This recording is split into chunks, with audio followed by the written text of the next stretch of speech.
Am I still offline? Testing 1, 2, 3. How you doing? How you doing? Am I still offline? Testing 1, 2, 3. How you doing? How you doing?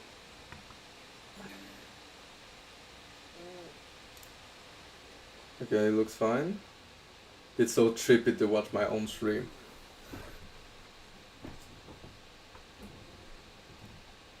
Look at this. It's like it's so trippy to watch my own stream. There's like a 10-second delay. Look at this. It's like oh, it's getting another. Okay, how many can I get? Another one. Solaris 428. It's back. Okay, great. Oh, it's getting another. Okay, how many can I get? Another one. Solaris 428. It's back. Okay. Inception. No, I was going to do some something I know I need to merge on. First, let's do merge. That's the easy one, and then both are easy. It's not difficult. Are there any good? Okay, this case. Oh, I'm tempted to actually try one of these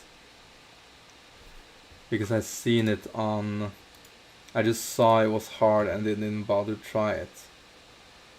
That's let's try it. You're given an array of killers.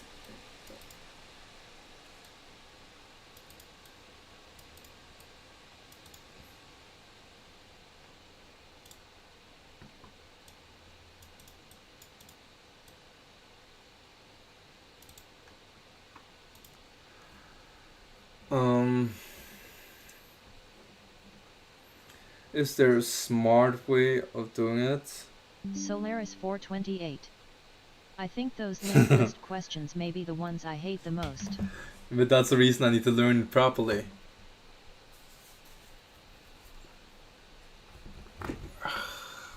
Okay, intuition, like some divide and conquer type shit.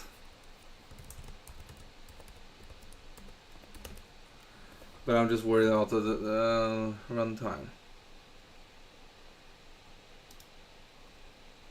Because is it faster to just merge these? Solaris 428.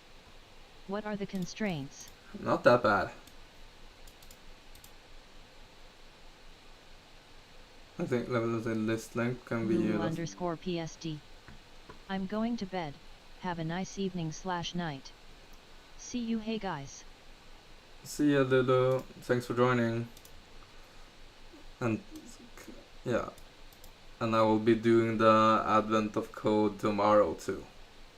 Hopefully I would stream it every day, to be fair. But yeah, to this.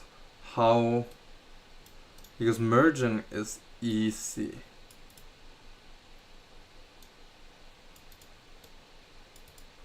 Because I can't create a pointer for each of these, can I?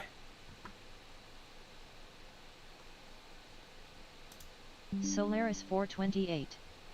As good or better than O is actually redundant because O already means as good or better than big theta. Yeah. I agree. Definitely.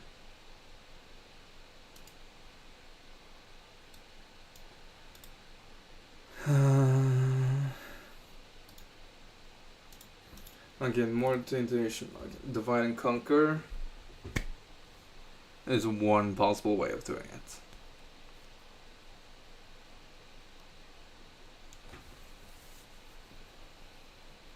But what would the runtime be?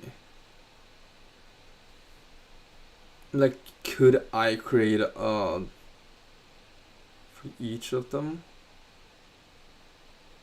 Create a min heap. Oh, it's probably using heaps. Creating a min heap. But I don't know how heaps work yet. I need to learn it properly. But I would assume it's creating... Okay. Use min heap to iterate through everything at the same time. and take the smallest element and then add it from the list.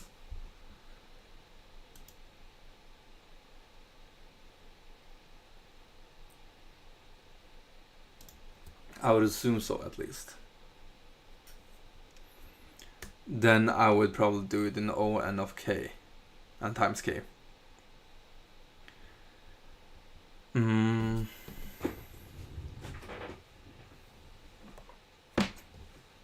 But like I said, I'm not familiar with heap. I haven't worked with heaps before, and I know it's a course later on.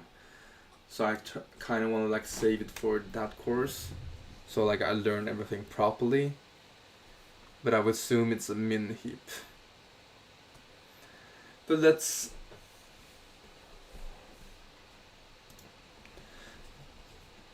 The brute force way, I would say, is just comparing the first two to the list and yeah, but that's extremely suboptimal.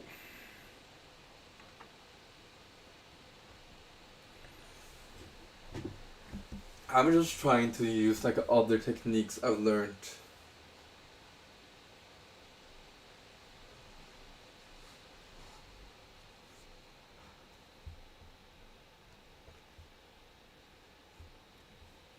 Well, I could.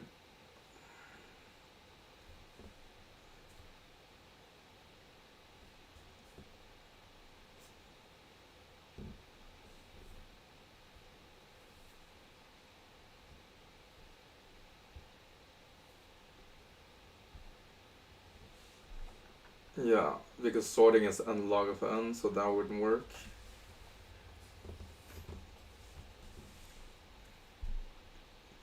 Okay, I would check the links out. I will not do this one because I suspect it's gonna be min heap, but I just want to confirm it. I'm not gonna do it. Yeah, exactly. This is n log of n. Exactly. This is what I assumed.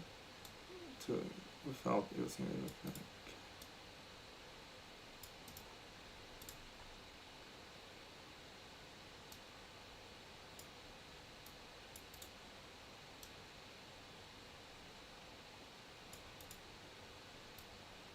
Is that optimal? Well, no, that can be n times k. Can it?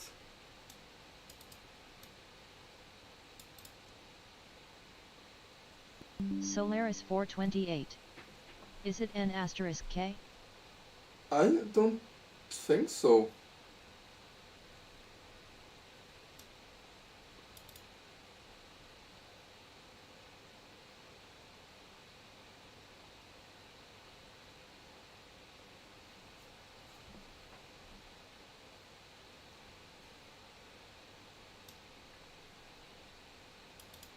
I don't think this is optimal. Because I assume this was basically the brute force. Solaris 428. What is n and what is k there? N is the length of total numbers of nodes. I wasn't thinking of total numbers of nodes.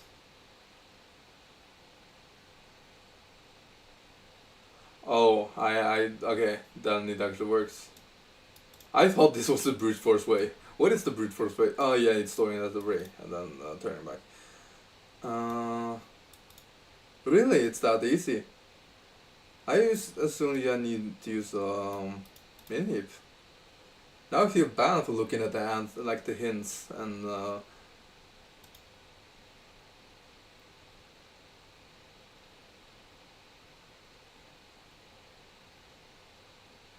yeah, now I actually feel bad about it. Because I can just create a merge to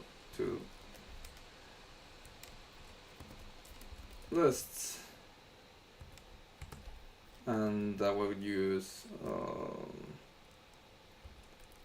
list 1, list 2.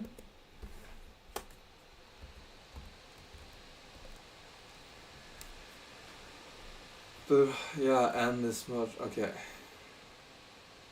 I just want to calculate the how. Okay, how would it actually be?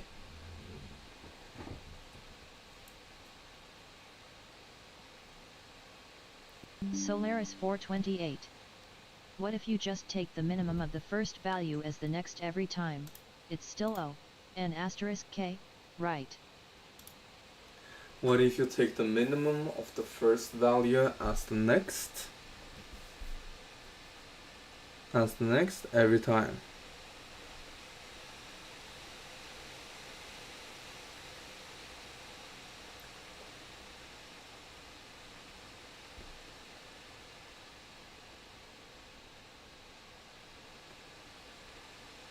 Okay, I had to ask you, is this like a question you ask me because you're uncertain, or a question you ask me to direct me in the right direction?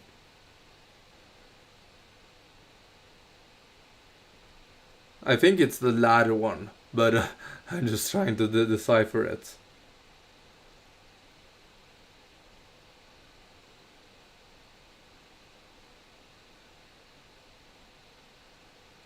But I feel it can't Solaris 428.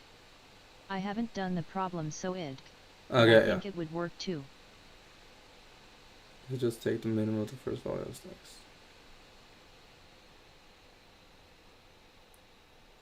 I would assume it would work, but I would like, because this was my first instinct. But I think not first instinct. I thought this would be the brute force way, but n is equals to total numbers, so you wouldn't times k.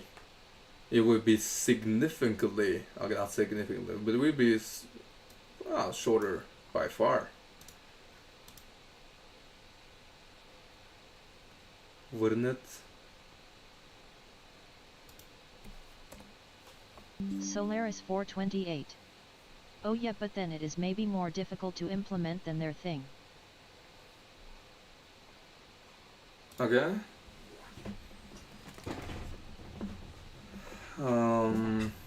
Yeah, we'll try it. Let me see. What do I need? Do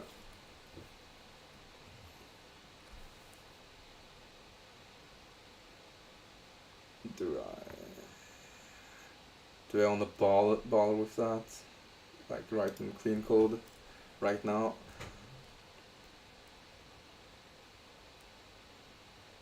Is it really like that?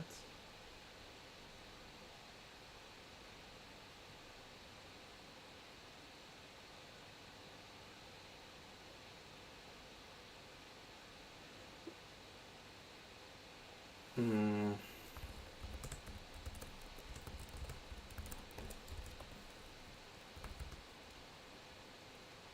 If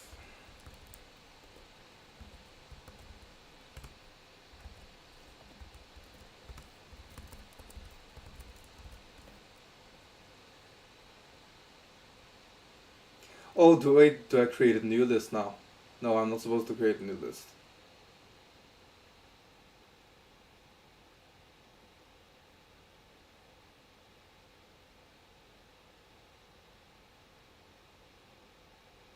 Solaris 428.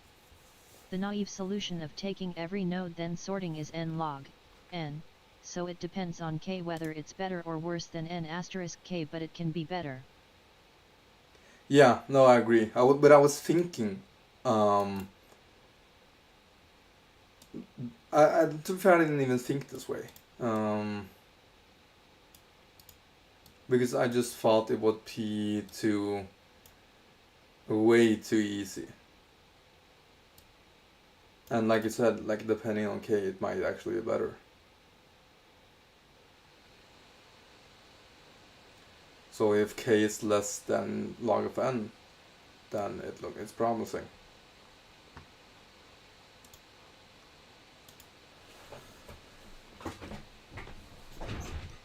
Okay, let me see. They do it in place. Right, they do it in place. So I should probably also do it in place. Shouldn't I?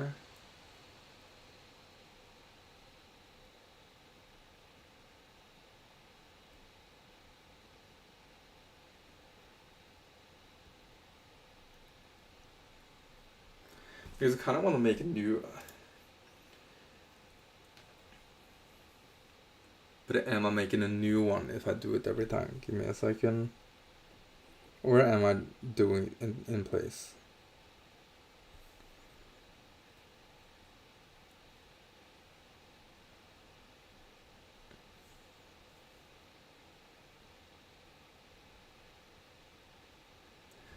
Solaris 428. Wait, there is an asterisk log, k, sol I think.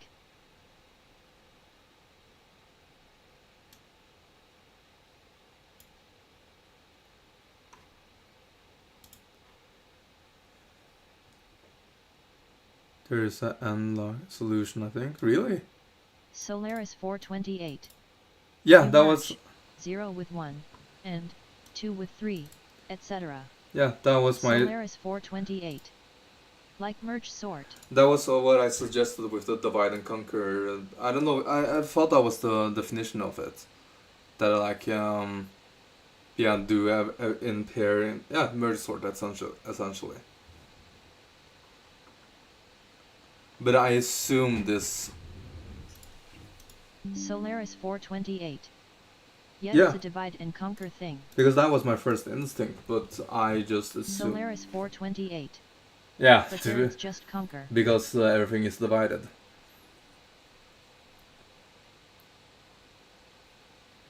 And then, yeah. But I don't think that's the point of... This is like a linked list problem. I would assume, so I would try to do it with linked lists. Now I just need to visualize if it's less than list 1 equals to list. Solaris 428. So it would be an asterisk log. Yeah. K.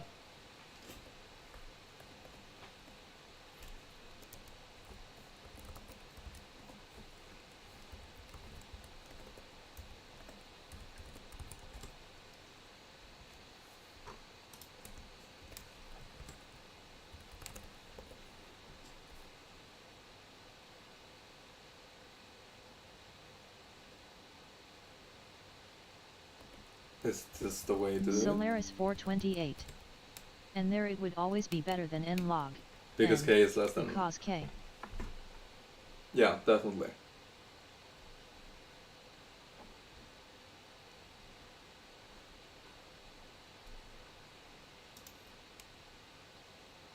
Is it guaranteed that k is less than n? It's just like in most cases, obviously, yeah, but still, yeah, it's still big. Yeah, no mind, you're still correct.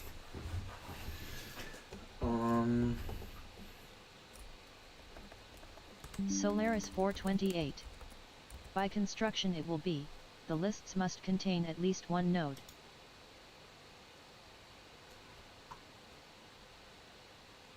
Okay, I see like these is gonna be some edge cases that annoys me that they only have one case, but like 2 edge cases. Like 1 normal case.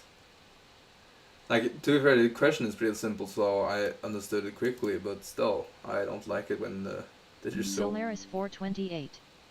Well, or you can just ignore empty lists. Yeah, and that was my plan. Just like, ignore them. But that I would do later, I just want to create this... Is this how you do a merge list in place?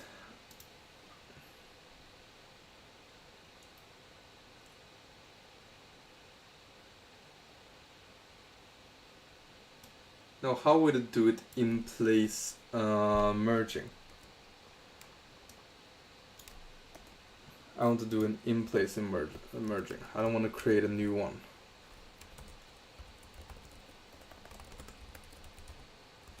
But I think the one I saw, the template, if not, no, I'm not mistaken.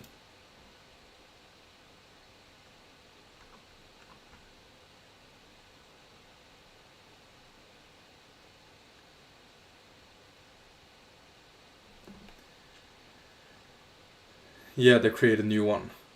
I don't want to do that. Because this is pretty easy if I can do it like this.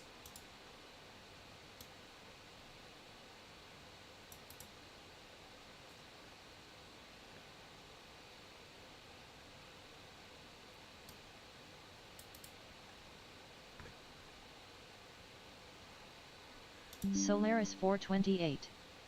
So it's like while len, lists, greater than 1, lists equals merge, lists I plus 1, for I in range, 0 len, lists, 2. So it's like while len of list greater than list, merge list. Yeah.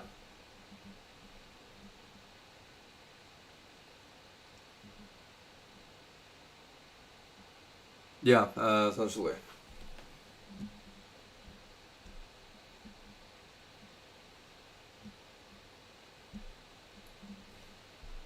That was actually pretty clean. I didn't think of it that way. I was thinking of another way of doing it, but I realized it was worse. I don't know why I thought that would be better. But yeah, how I merge in place. Like how would this template look like?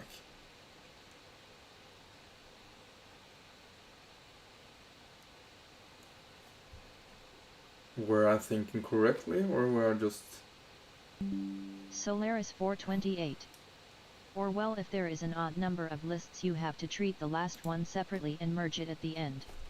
Yeah, but that shouldn't be a problem. Because, yeah, that's depending on what K is. Because eventually, not necessarily eventually, but most likely eventually, yeah, it would... I don't even think I would need to do that, would I? Oh yeah, because of the... yeah, I need to. What if I start at 1 and just have I minus 1 and I? Then I wouldn't need to worry about this, wouldn't I?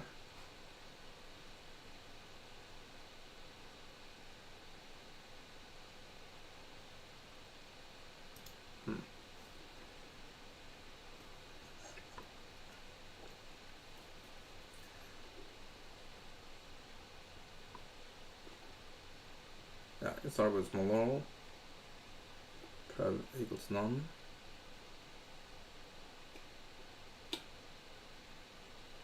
Val, why? Oh, it's called value here.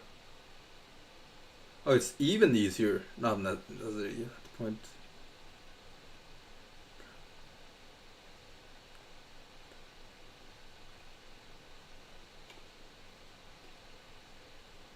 And smaller than... yeah, you have to switch it. Okay.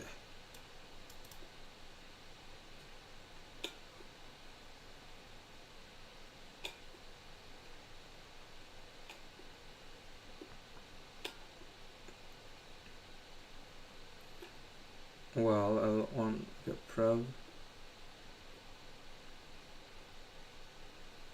And then we will switch it and switch back and forth, yeah.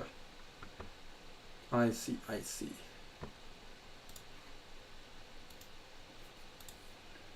So firstly, we check whether this one val less than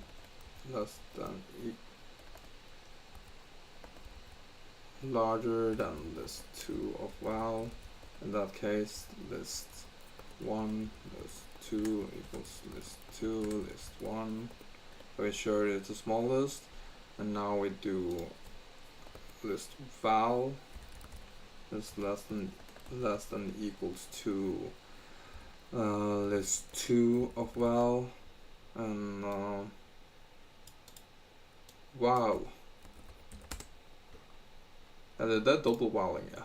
Double wowing. I need to have head, yeah. What do I need? Oh, no.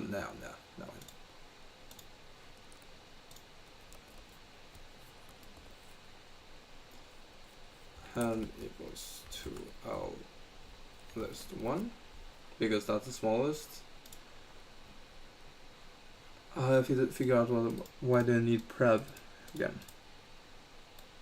when he initializes. No, what? No, it's here. Never mind. While here and while there. Yeah, because not both of them have it.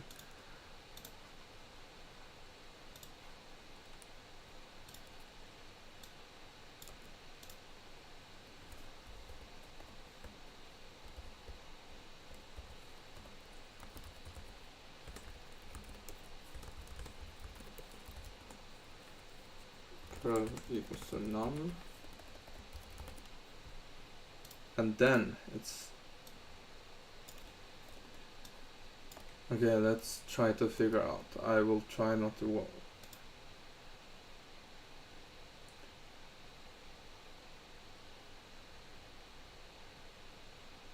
Or shouldn't it be opposite? No, should it be opposite?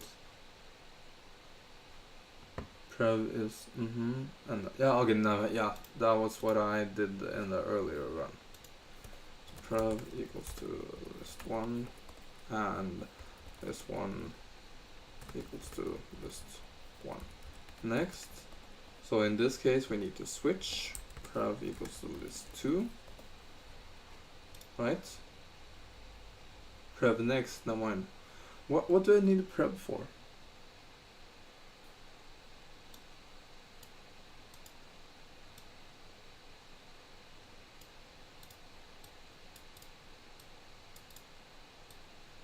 Between prev and L1. Wait a second, what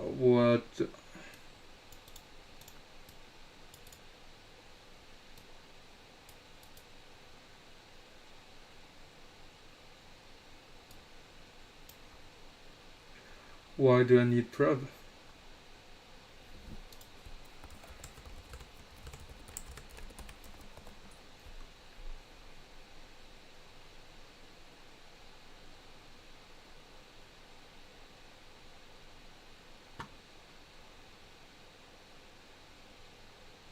Yeah, I was wondering.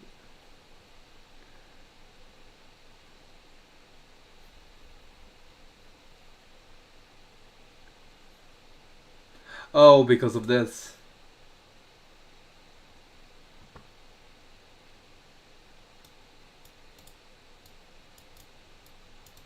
But where, how, okay, let's see. Where is prev used here?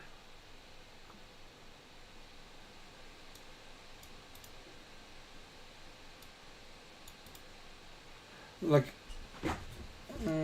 what am I not seeing here?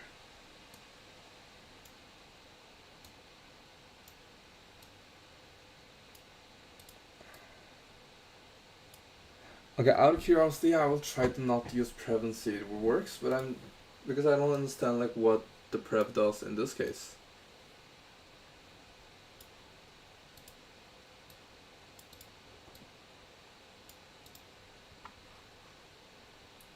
Do you guys see it? Because I don't see it. Why do I need a prev? Can I just switch them without like just do this?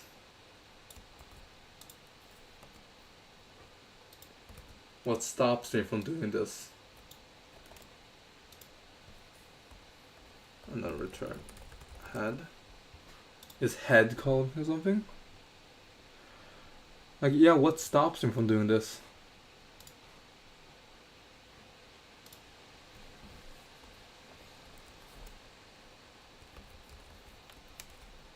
So let's just merge. Solaris 428. I like how the hint 3 is not even an hint but a solution. Yeah, I agree. Straight up the solution. But yeah, what stops me from not using that? I don't see it.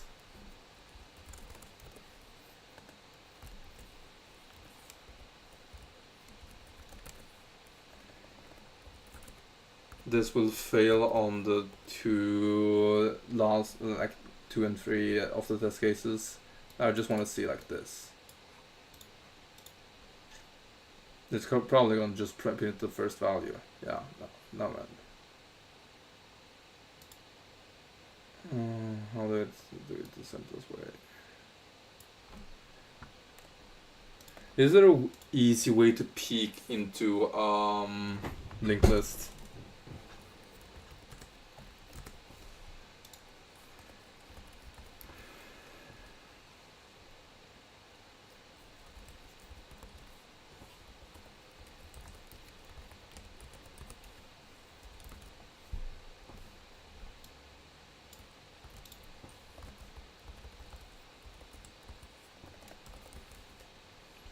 How many? I can get away with 4 of them.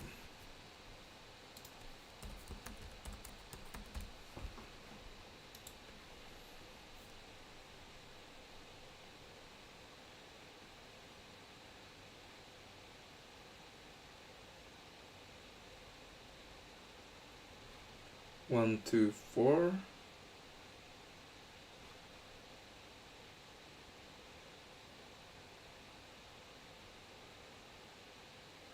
Okay, this doesn't seem correct.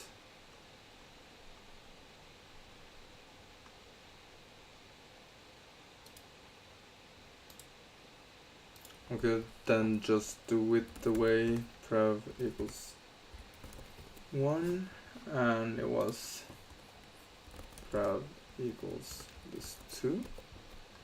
Like I said, like what is the issue with this?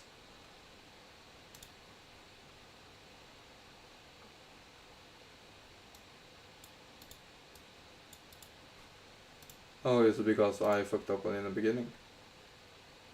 No? Well, L1, L2, prev none, prev L1, prev next.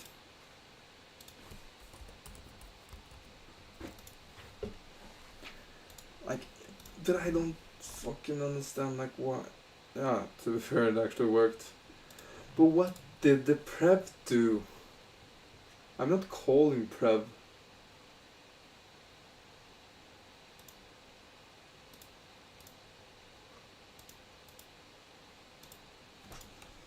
It's probably because of sort of conversion here. But still. So yeah, it looks like it works. Fuck yeah.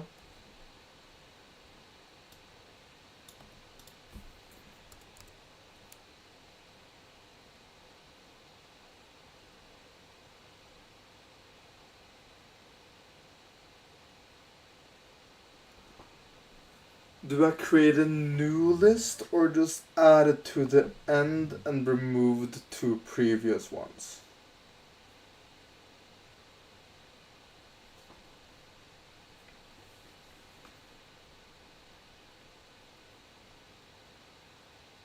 Because now I'm like probably gonna do what you did here.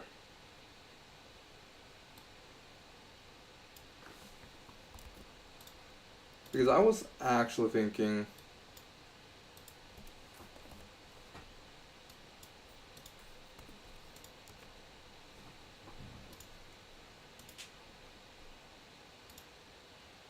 because wouldn't this work? Solaris 428. Yet I think it was len, lists, 1.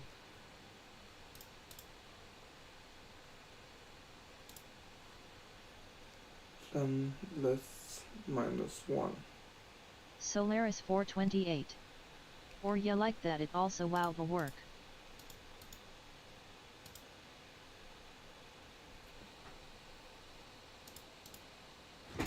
But now I'm just returning it.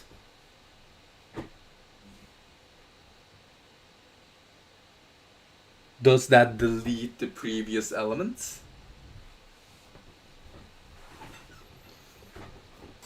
Like what happened if I do this? We just do it in like what will happen? If I get an element, that's actually what I want. Oh, I didn't call it merge. That's 2 lists.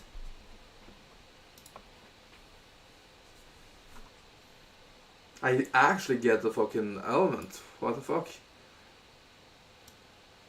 So just return. And now obviously no.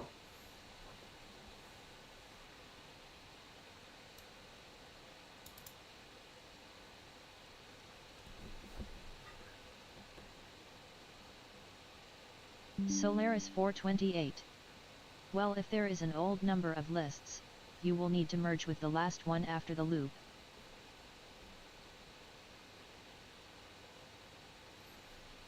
But I don't think that's the problem for this case. Solaris 428.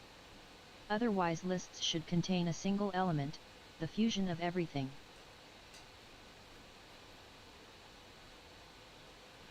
No, I was thinking this as Q essentially.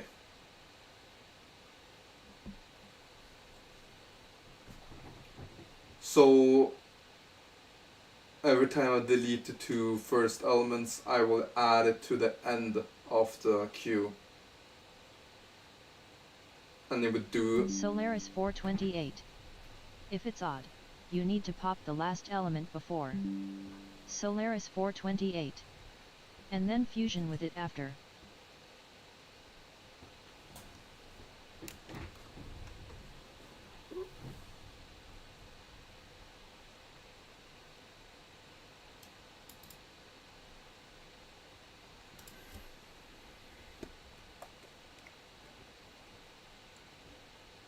Solaris 428. Maybe try on an even case just to see if it works for even. That's smart.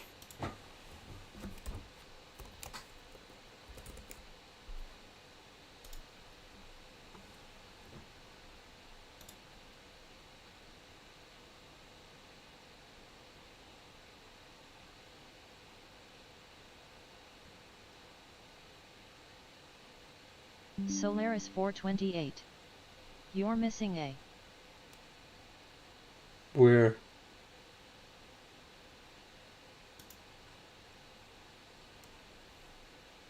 Solaris 428. In your test case. Yes, I am.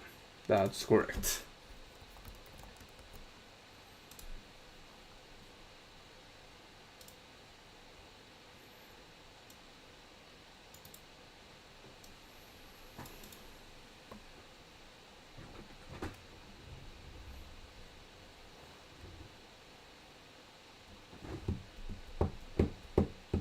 Solaris 428. You want to return the head of lists 0.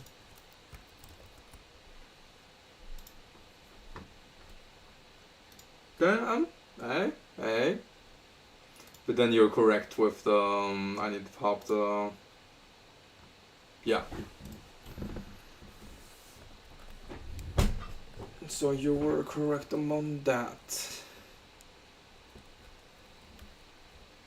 So if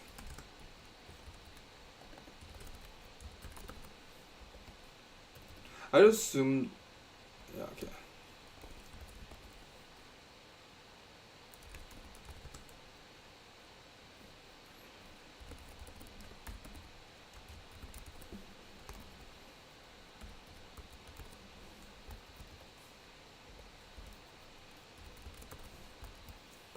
Would this work, or do you need to pop? Solaris 428. No, it won't No, ever be because 2 I want... after the loop. Oh, never. Restream.io. It just Trophy, skips it. Yeah. congratulations. It just... You've received 100 messages today with Restream chat. Fuck yeah. But yeah, because it skips it. It's not even in the list. Yes, that's correct.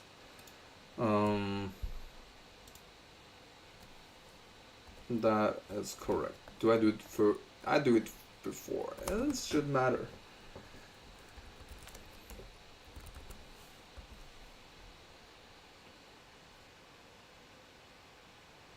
For the... Okay, then a list. Solaris 428. Before the loop, last one equals lists.pop. And after the loop, Yeah. ans equals merge, lists 0 last one. Yeah, I was thinking something like that. If it's, yeah, then we'd create,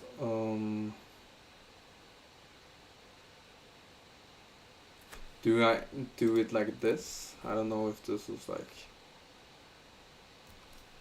last equals none. Can I do it like this and then set last equals to lists of -1? And then do something like if last else no 0 plus last with this. Solaris 428. Last equals lists dot pop, rather. Can I do that in a linked list? Oh, it's not. Oh, this is not a linked list. Never mind.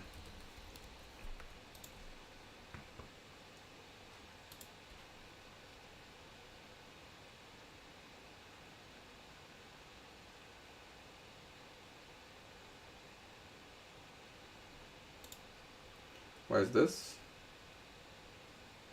Incorrect.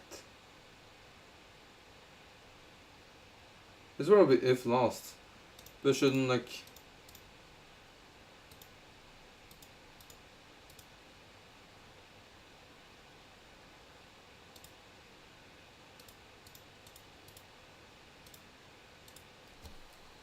Solaris 428. You mixed those up. Oh, what?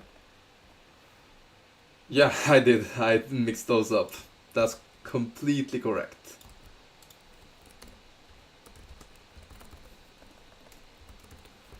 I was just testing you, Solaris, just like ensuring you were paying attention. And this is because of. But why does. Oh, because I changed it. And this is like if it's empty. So I can just have it in the beginning.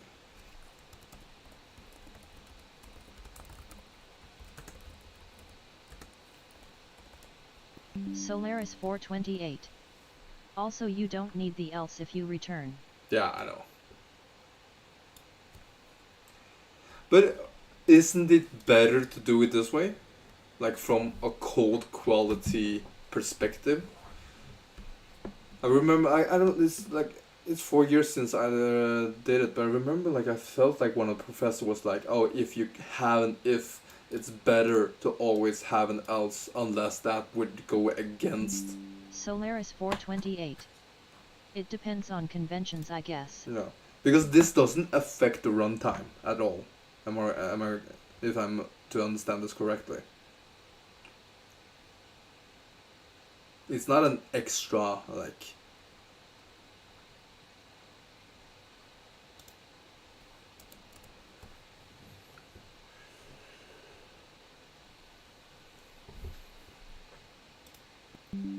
Solaris 428. It Yeah. affects it maybe a little bit, but it's like nothing. Yeah. Solaris 428. I have seen some people advocate early return to avoid unnecessary tabs. Okay. Fair, I guess. But like I said, it's so many years since last time, so I don't remember like if there are any. Like for instance, I didn't do it here because that would be redundant in my views, and yeah, or else it would be so many tabs. Solaris 428. Don't ask me about clean code, lol. Fair, fair. Like every time I see you stream, I'm like, okay, give me some 10 minutes. I just need to figure out what the fuck is happening. I imagine that's also a difference between like I don't know like why I talk about it so much with you. I just find it's like fascinating, since like you introduced me to competitive programming. I was like, oh, see the difference between competitive programming and like interview style like programming, you could say. And I noticed like from guides and from different interviews I've been to, like naming convention is not like really important, but it's important enough that if you don't make it understandable, they will and don't have like comments, they will like ask what the fuck is happening.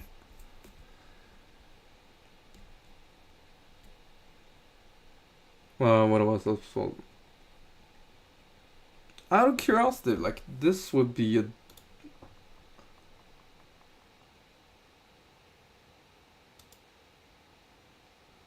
like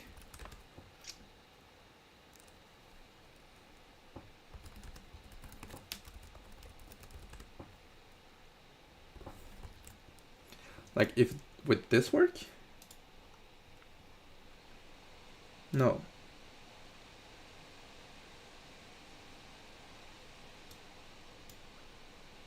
Yeah, fair.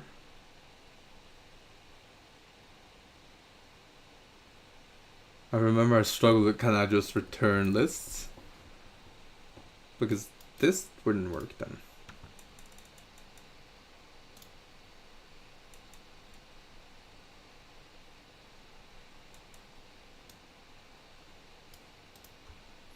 How would I create this? Would it be an... I always struggle with this one.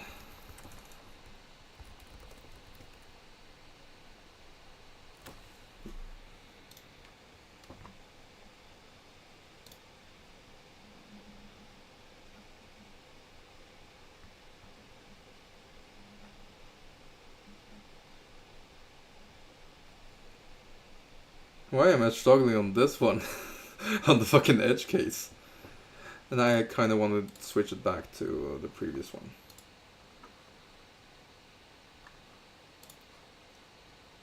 Yeah, reset.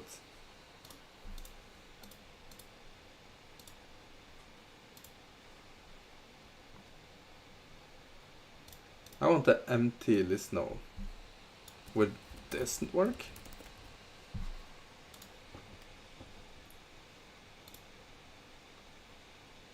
Yeah, none? Is that something you do? I just think this is weird. No. Solaris 428. Competitive programming. Return X and Y. Normal programming. Return first val and second val. Clean code. Return me first integer value and me second integer value. Yeah.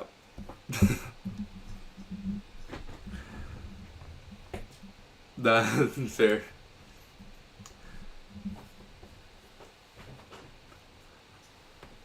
But I think it's just like the main thing is just that the questions are different from each other.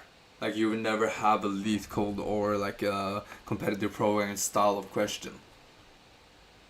You would probably be more of like, I'll do this to the database, and then I would assume like at least even the normal. Solaris 428. Yeah. Yeah, OFC. It's just for the. Yeah, but no, I completely agree. I completely agree.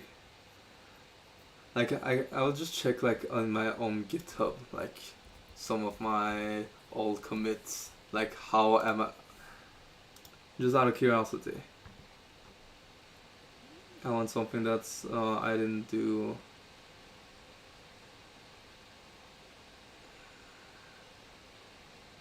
Solaris 428.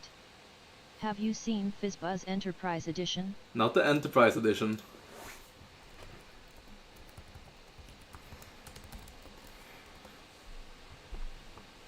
Enterprise quality. Yeah. But yeah, I just give me a second. Which one is a good one? Oh, yeah. Most of these are really specific for. Wait, can't I see? This is not the ones I mainly look at. What? Yeah, for instance, this one. No, do I have? That's not even my favorite one. What the fuck is that?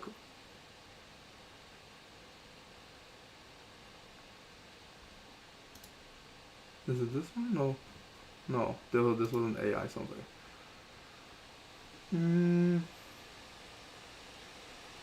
Maybe it was GitLab. Okay, we can look at this one now. And then look at some of the code here.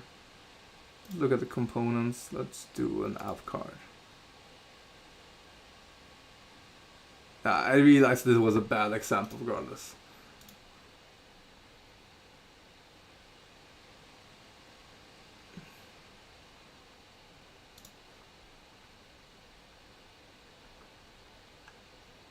Okay. Oh, God, fucking damn it. God.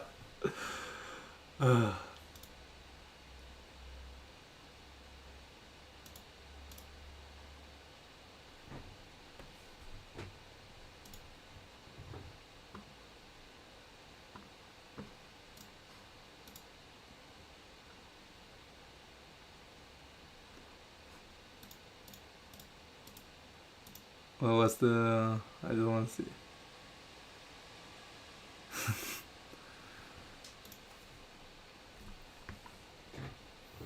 Maybe I should join this.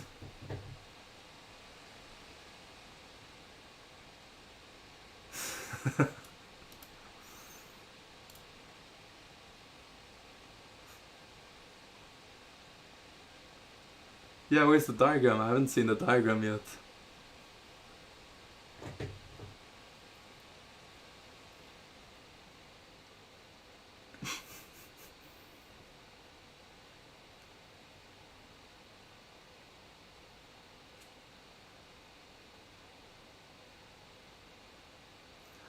What I'm missing is like, where is the cloud computing connection? I can't see like any of those, and I wish like they would use OpenAI's API to like ensure better customer service. Yeah, exactly. Where is AI in this? Yeah, I was just talking about it. I wish they would have a functioning chatbot that they created from the fine-tuning their own. Oh fuck, what's that called? Oh, I forgot the name. LLM, yeah, like a large language modeling. And I wish like the directories were more in depth. Like I don't understand I would like to have it even more precise. Like what are the printers? It should be like the notes. What type of printers?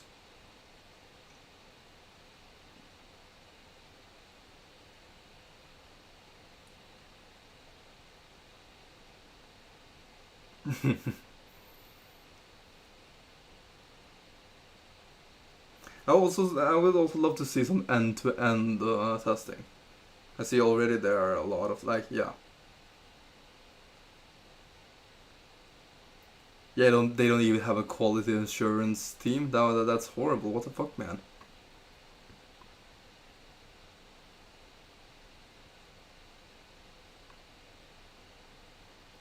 Solaris 428. My internship was a bit like that. May I ask where what your internship was, where it was? Was it like a small company or was it actually an established one? Because in my experience, it's so like it doesn't matter it's a big or small one.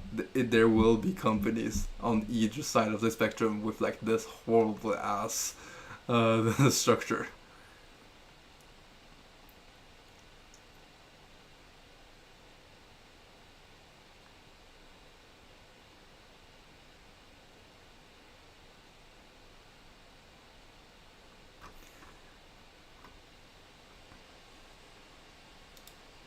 Solaris 428. It was a startup you probably don't know. The company was legit, but the particular project I was on was overcomplicated for no reason. IMO.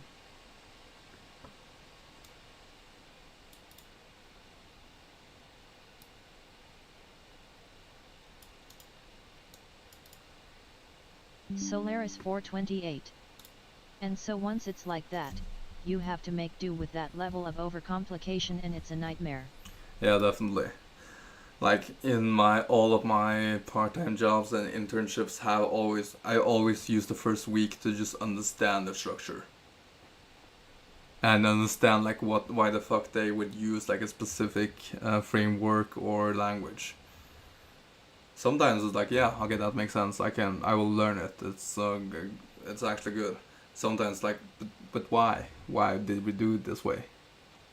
Why did we need to have a like I worked in a startup before as a part-time developer, and I remember like, okay, we were not allowed to touch the back end because we had outsourced it to a Croatian team that was genuinely horrible at that job. Like they, what they, the Solaris designer. 428. Why are there 5 files and 15 classes to implement this simple algorithm? Yeah, I think that it's a balancing act. Like in all business, it's just balancing act. Finding like, I agree, like clean code is important to ensure it's easy for the next person to like understand shit, but not to the extent that it's not clean code. Like it shouldn't like clean code. The reason is because of what we saw. It's impossible to understand shit, why shit's happening. So I think it's just like HR going overboard, hearing it's the new buzzword, and just like forcing all the developers to do so. There's I think she's a YouTuber who like creates good parodies of it, just making fun of like why the fuck do we need that? Because I think the average developer don't want to do it like that way. Solaris 428. You should first end to lists equals E for E in lists if E, so you don't have any empty lists in your lists. You should first end so you don't have any empty list in your lists. What? You should first end. You should first end to lists so you don't have. I don't completely understand that sentence.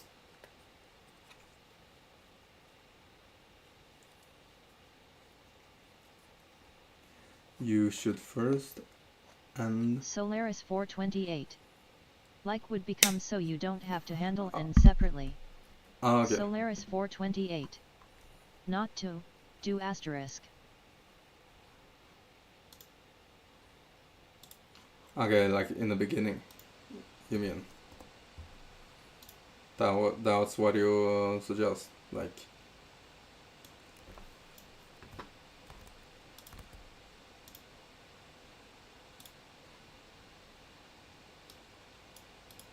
Okay, good.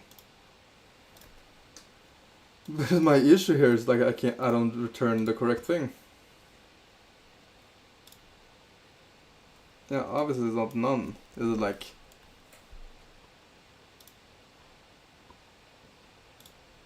What do you want from me? What do you want? I don't understand what you want. Like this? Yeah, exactly, that becomes that.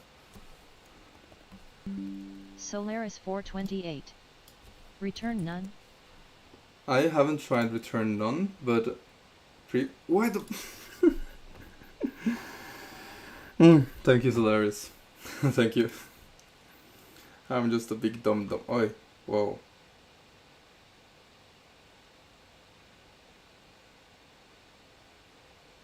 Whoa, what happened here?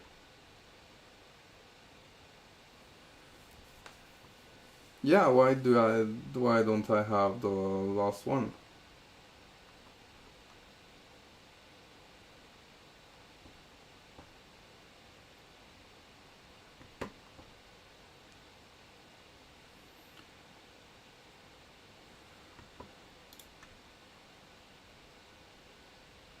I would assume it's something wrong here then.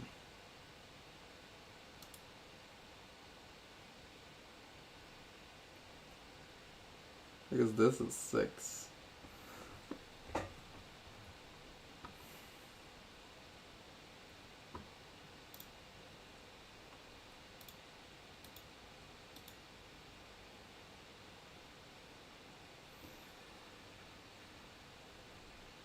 Maybe, but it shouldn't make Solaris any 428. difference. Oh, it becomes odd after the first iteration, I see.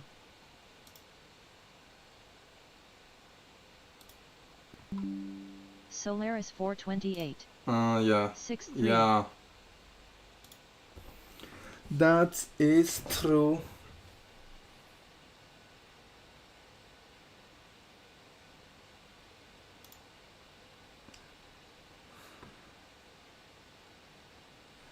That is true. How do I do this now? What if I do it Solaris within? 428. So you actually need to treat separately the case where len lists is odd inside the loop. Because my plan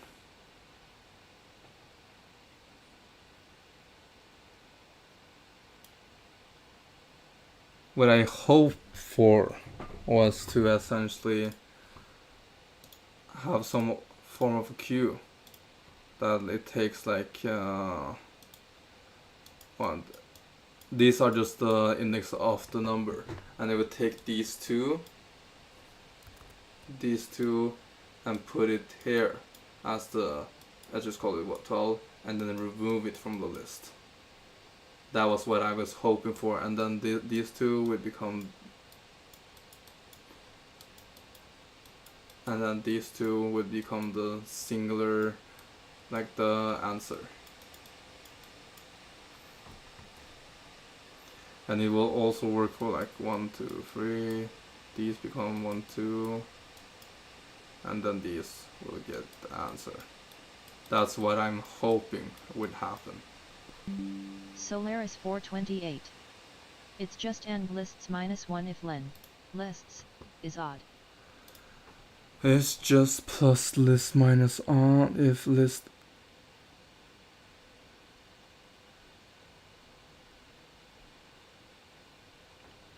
It's just plus list minus 1 if len list is odd.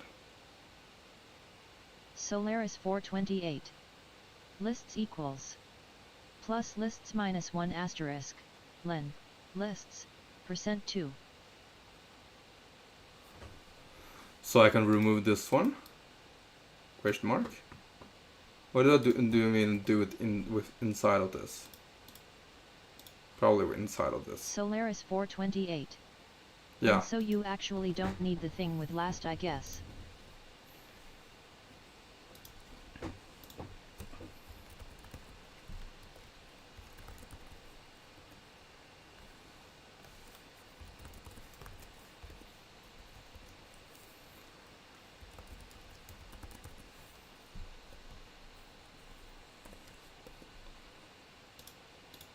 Oopsie daisy.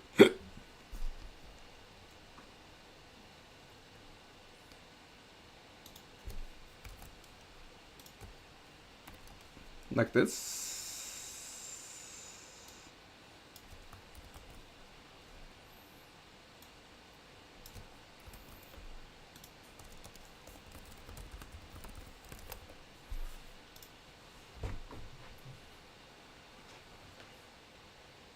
Solaris 428. Lists -1 asterisk len lists Thank you. %2. Solaris 428. After. And you need that line after. But don't I need the... What if it starts as odd?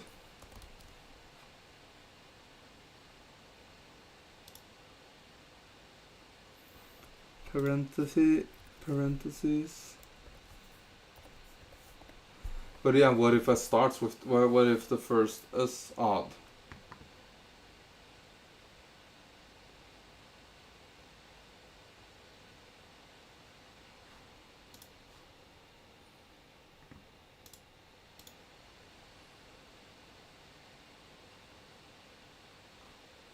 Now this is what I worried about.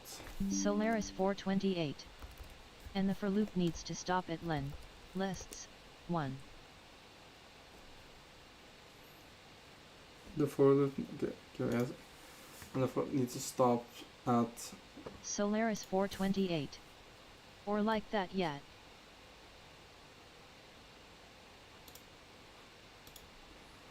But don't I need to do it the first time?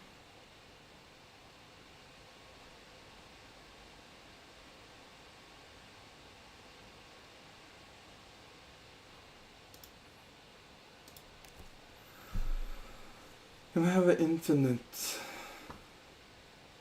Okay, Solaris 428. Oh, I see. Yeah, because don't you need to have this regardless? Solaris 428. It's len, lists, before the transformation.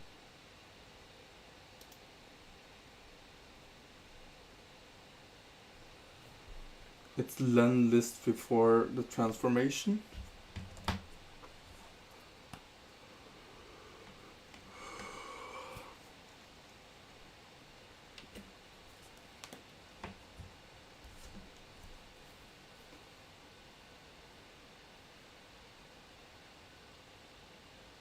Solaris 428.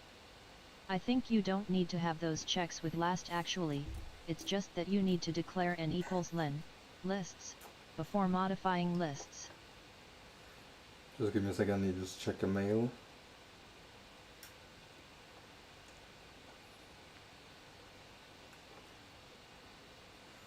Why did my...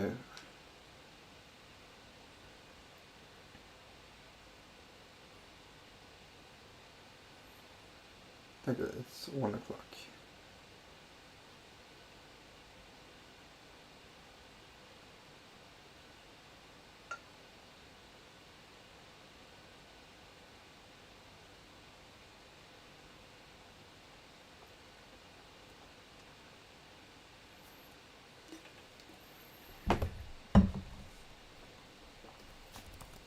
Oh.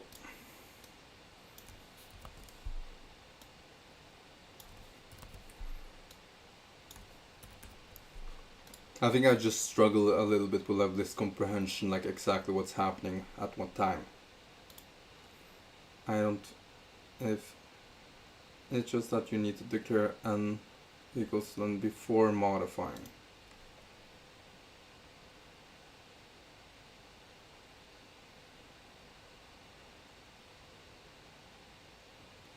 Before modifying, like here? Solaris 428. In the loop, yeah. In the loop, but before transforming lists. Before transform.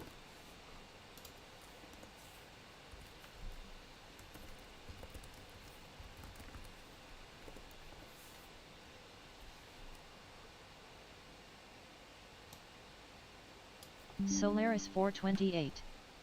Before any transformation of lists.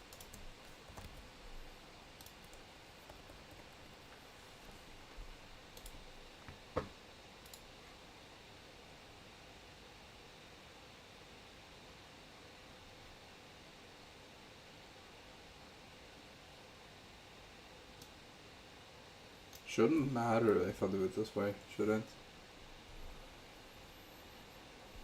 Solaris 428. Oh, I thought that would work.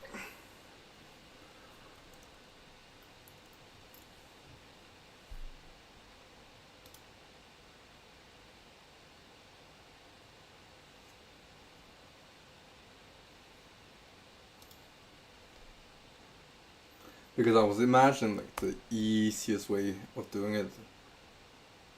Like so we don't need to bother with like all of these. Solaris 428. Oh, I know. Lists -1 also needs to be declared before. Solaris 428. Last equals lists -1.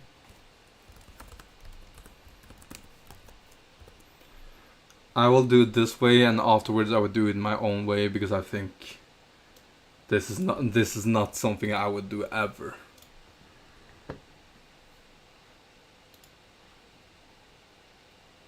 Yeah. It worked.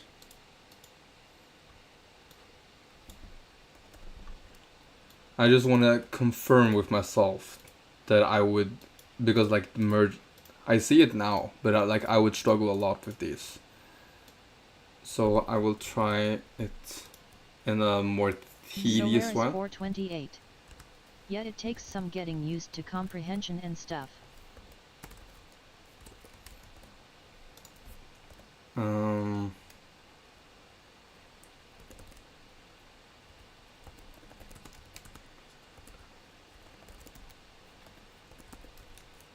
Like, would this work?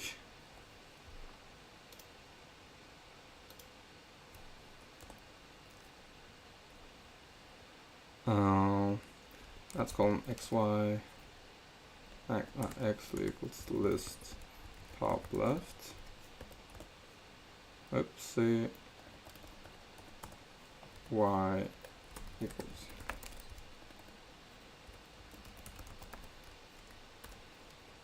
Solaris 428. But if you do that, you have nk complexity. There I have n log k. Yeah, now I remember that was the issue.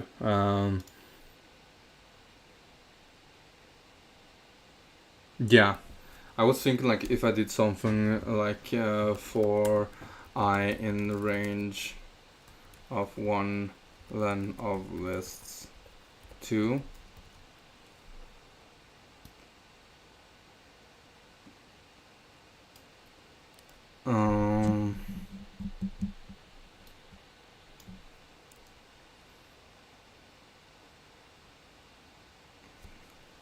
Let's do it this way. And then it's I don't need a list of e minus 1 and I.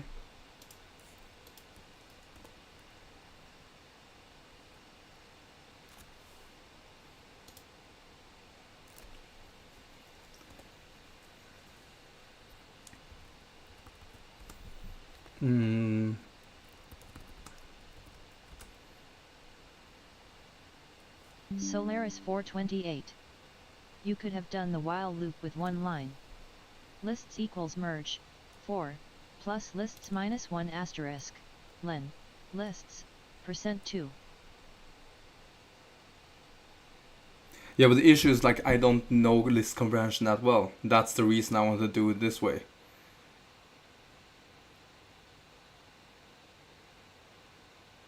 I would just want to confirm that this would work. Yeah, I just want to like confirm it works. And I completely agree. This way is so much worse than this. This is good. I completely agree with you. I just need to like ensure myself I understand it, like even without like the in-depth knowledge of it. Like I understand what happened here. I just don't think I would naturally come up to this solution. Like from a theoretical point of view, like I understand what's happening and why it's happening this way. It's just like I'm not confident enough in my own skills to be able to create this on my own.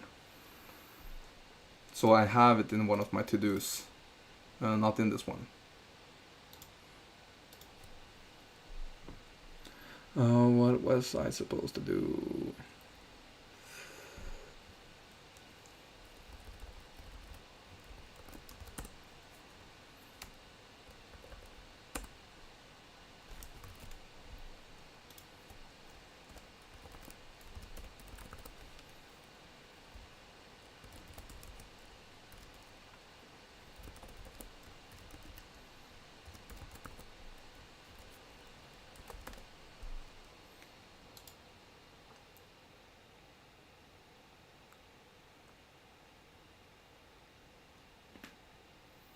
Okay, and now I see the issue that I don't take care of these. How do I do this?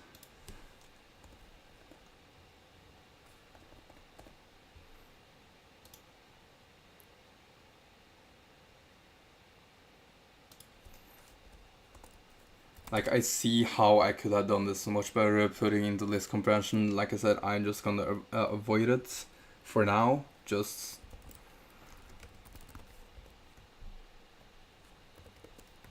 modulo 2 if it's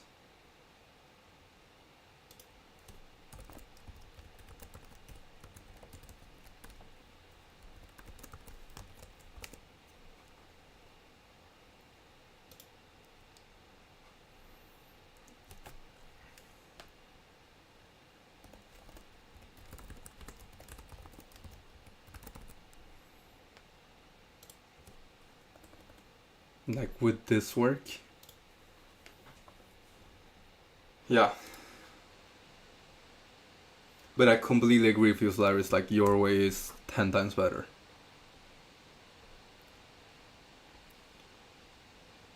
Because it would, the reason I think it's so good is because I would be forced to think like, oh, what happens to this thing?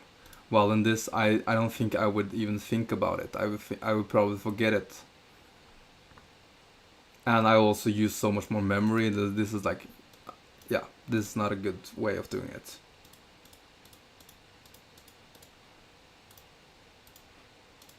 But it worked. Can I see, like, does it show runtime? Like how much slower would mine be compared to yours? What if I just copy... Solaris 428. I think it's about the same speed. Really? Yeah, about, yeah, it's the same big O. Now let's see if it works in this one.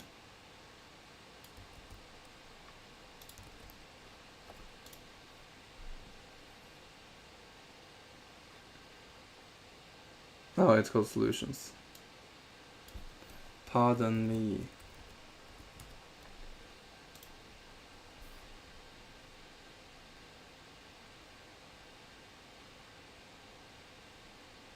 Yeah, fuck it. I probably did something weird. Yeah, here. That's better.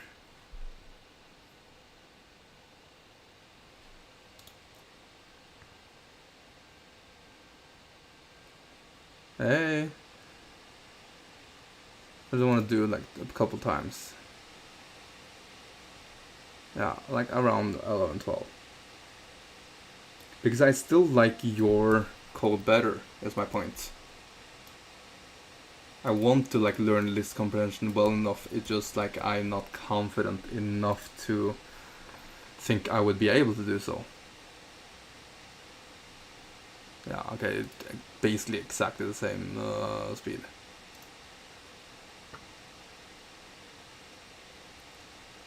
I think you're, again, to be fair, like Leetcode submissions is a bad way to like check it out. Yeah, probably the same. I would assume I used more memory, but I'm not. Because I assume this also, yeah. Huh. Solaris 428. Try the one-line version lists equals, plus lists minus 1 asterisk, len, lists, %2. Instead of, what?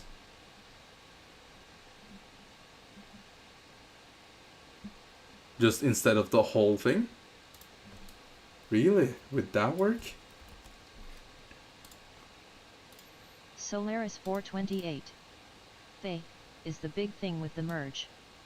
Yeah, I've...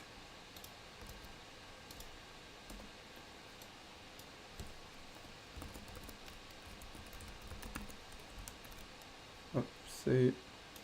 Oh, now there? Okay. It's essentially this one. Solaris 428. You still need the while. Okay. Solaris 428. But one line inside the while instead of 4. Yeah, no, I was gonna...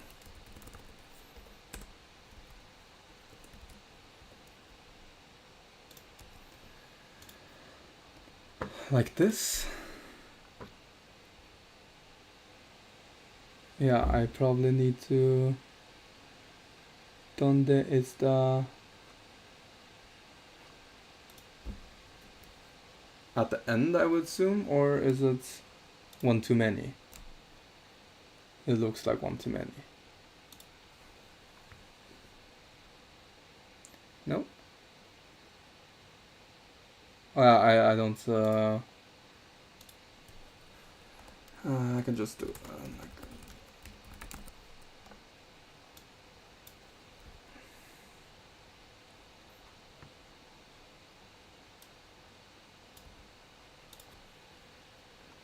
Yeah.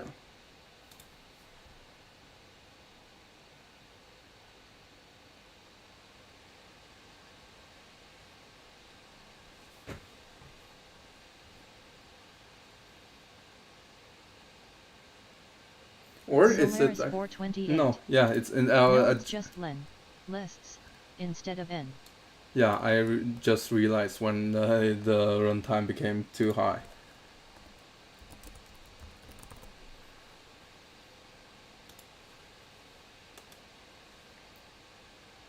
Yeah.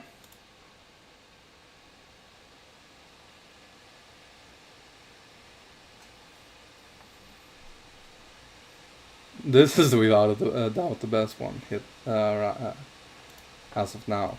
But like I said, it's impossible to say anything about it. But because like it annoys me that like when I see list comprehension, I understand exactly what's happening and why it's working.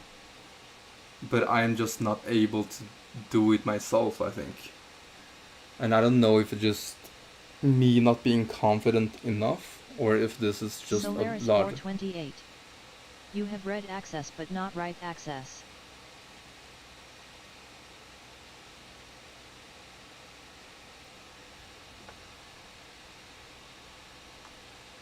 I have. Solaris 428. Just a joke. Yeah, okay. I was like looking at the code like, what? Yeah, essentially. Like, I understand it, I just don't know how to create it myself. I think it's also like a lack of confidence that I just think I don't know it well enough that I don't even dare trying in case I fail. Solaris 428. Yeah. It comes with habit. I think that was good. I think it was good that I did it. That we did it. They helped me with the first one, and then I tried on my own with this one, and then seeing it on in one line, just combining everything, and just I think it was good for me.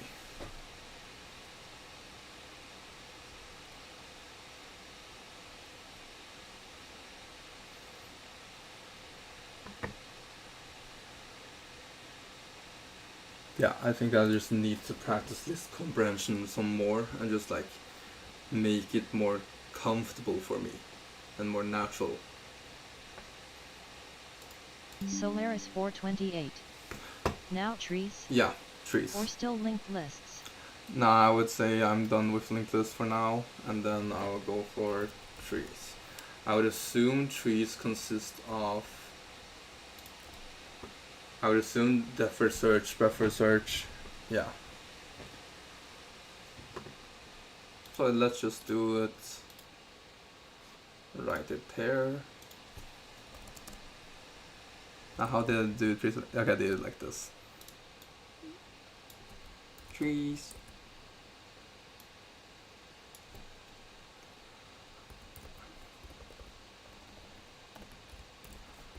Is there any other topics you think I should learn? Oh, fuck. Like in an initial. I also need to figure out this one. This annoys me.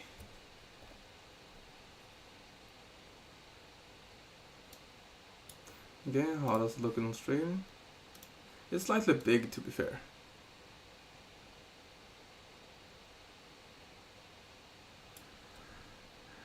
Is this too small? Solaris 428. I would tell you about my favorite topics, but if these are common in interview. Solaris 428. It's fine.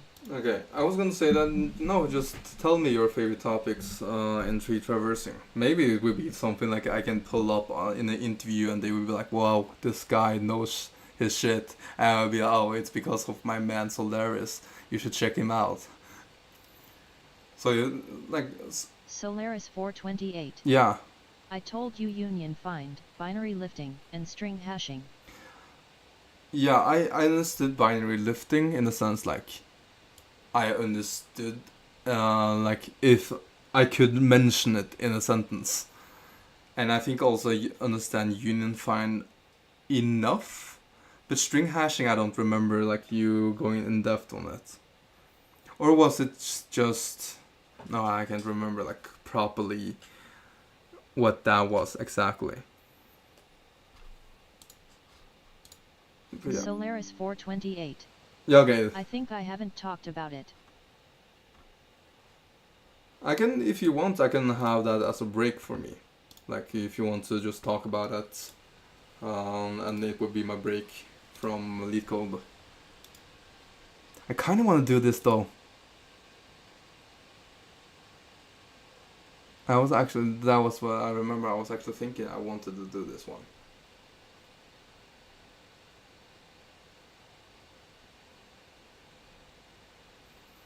I'll do this after your talk. Because I don't think this is that difficult either. Solaris 428. It's associating a unique value to a string. To compress it in memory. Is it like counter? No, okay, it's no, never mind. Or is it?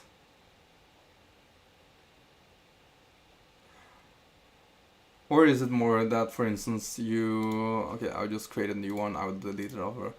Or is it more like when the string is every powder pulled out Solaris is 428. Glock. Let's say you have very long strings. You can't really handle them easily as keys in a dict or compare them easily. You always have to read the whole string.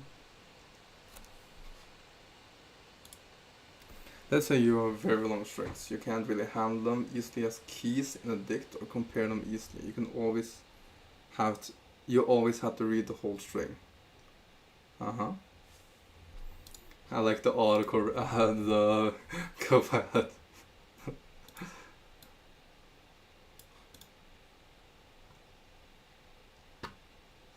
Yeah, but let's delete this.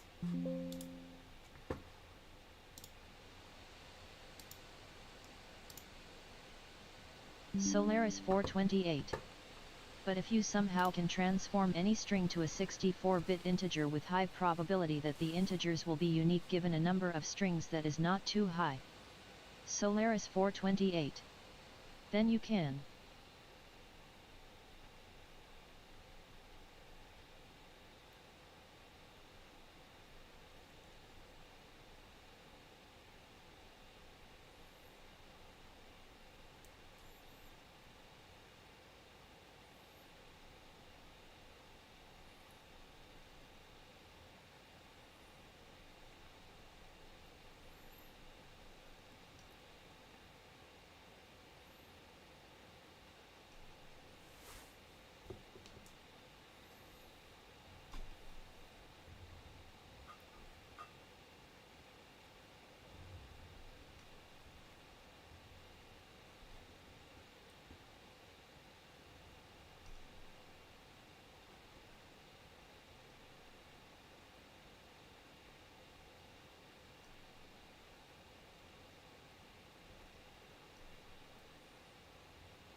Solaris 428.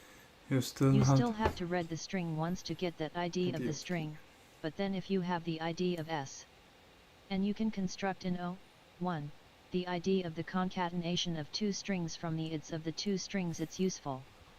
Solaris 428. I can explain on Discord. Yeah, sure. I think I got Discord to work now. Just give me a second.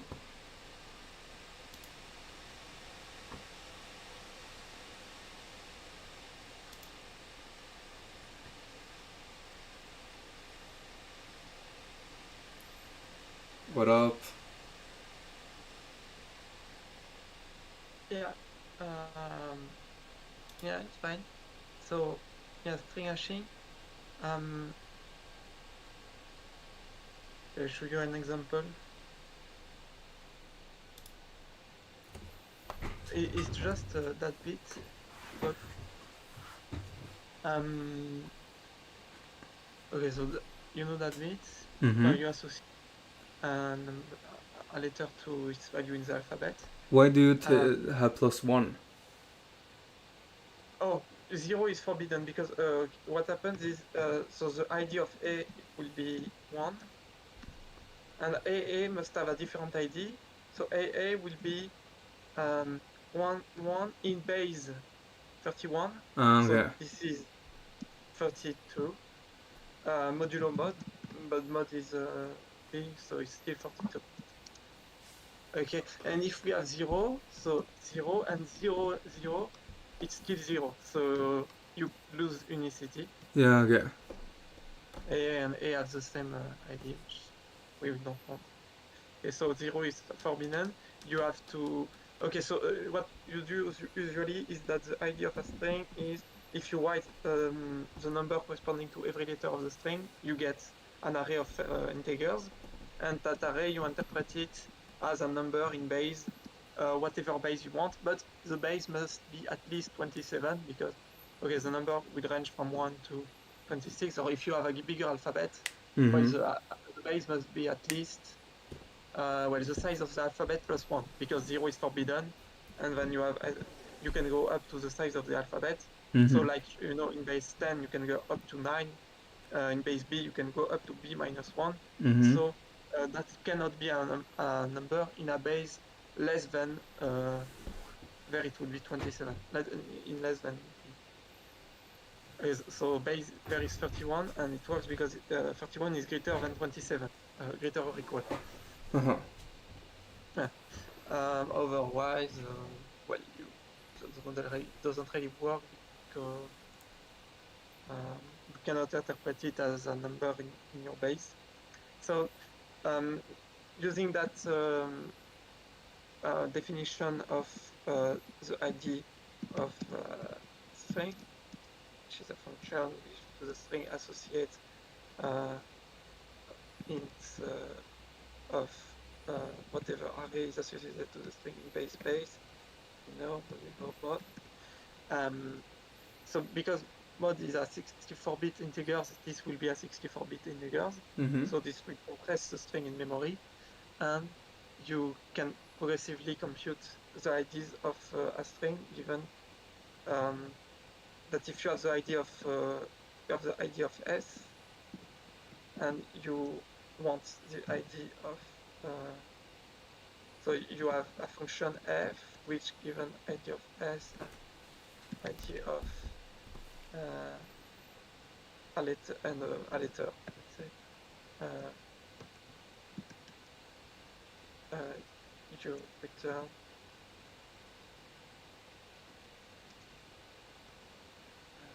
the ID of S plus letter and G. So that's why string hashing is also called rolling hash, because rolling refers to the property that you can progressively define by induction like that. The hashes, the hash are the IDs of the string from the hashes of the string where you have just the last letter that you don't have, or the first letter that you don't have, plus that letter. So doing that, you instead of having to store, like, okay, for this problem, you want to know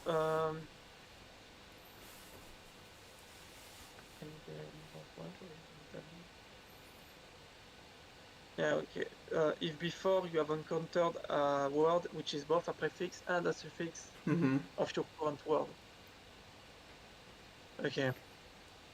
So if you were to do that without string hashing, you would have to create a dictionary scene where you store every word that you have seen, and then for each suffix and each prefix of your so you construct progressively while suffix and prefix of equal length. So this is for length 1. For length 2 you will have BA and AB. You will check if BA is equal to AB, where it's not, so you skip. Where you have ABA, ABA, so it's actually equal. So if you have seen ABA before, you can return true. And there you return. Well, you can add the number of times you have seen ABA before, because they want the number of prefix-suffix pairs. So per A, you have seen it once, so plus 1.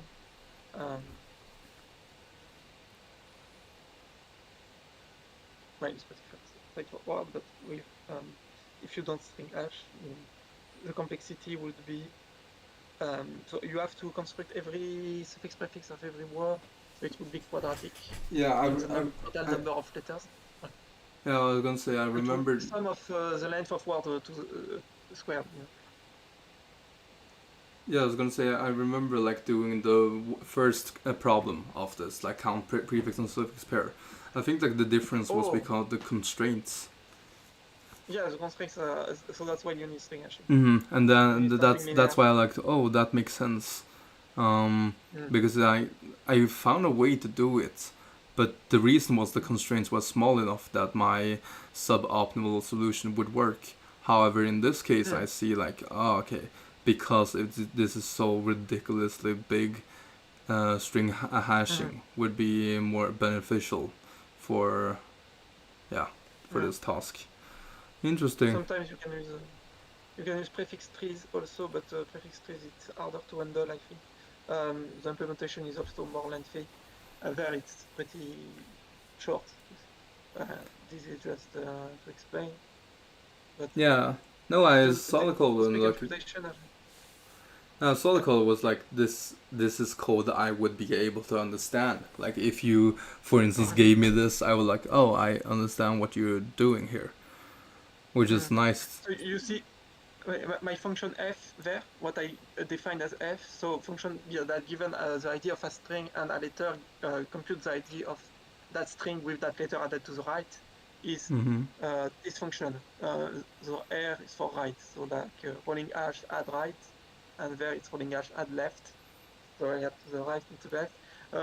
Actually, my rolling hash add left is more general than that because actually you can have the thing is more general. You can define function f given s id of s2 will give you id of s plus s2, and same way with g you can give id of s2 plus s, so you can add if you know the id of two strings you can know the id of their concatenation, over concatenation.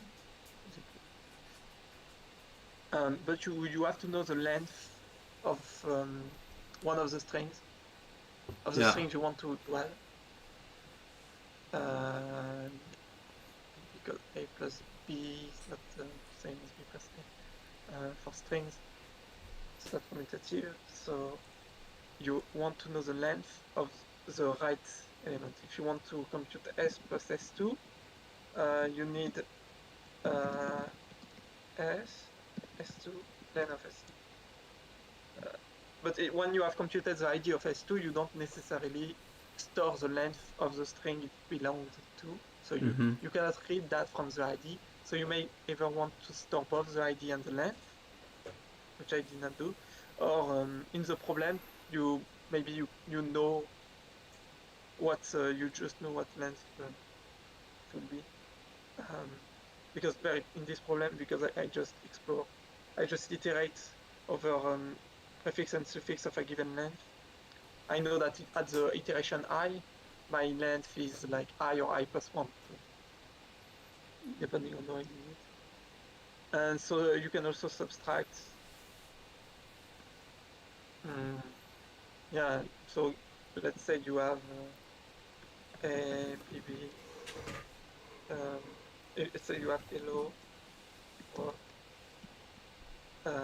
you can, and you know the hash of hello, and you want to know the hash of world.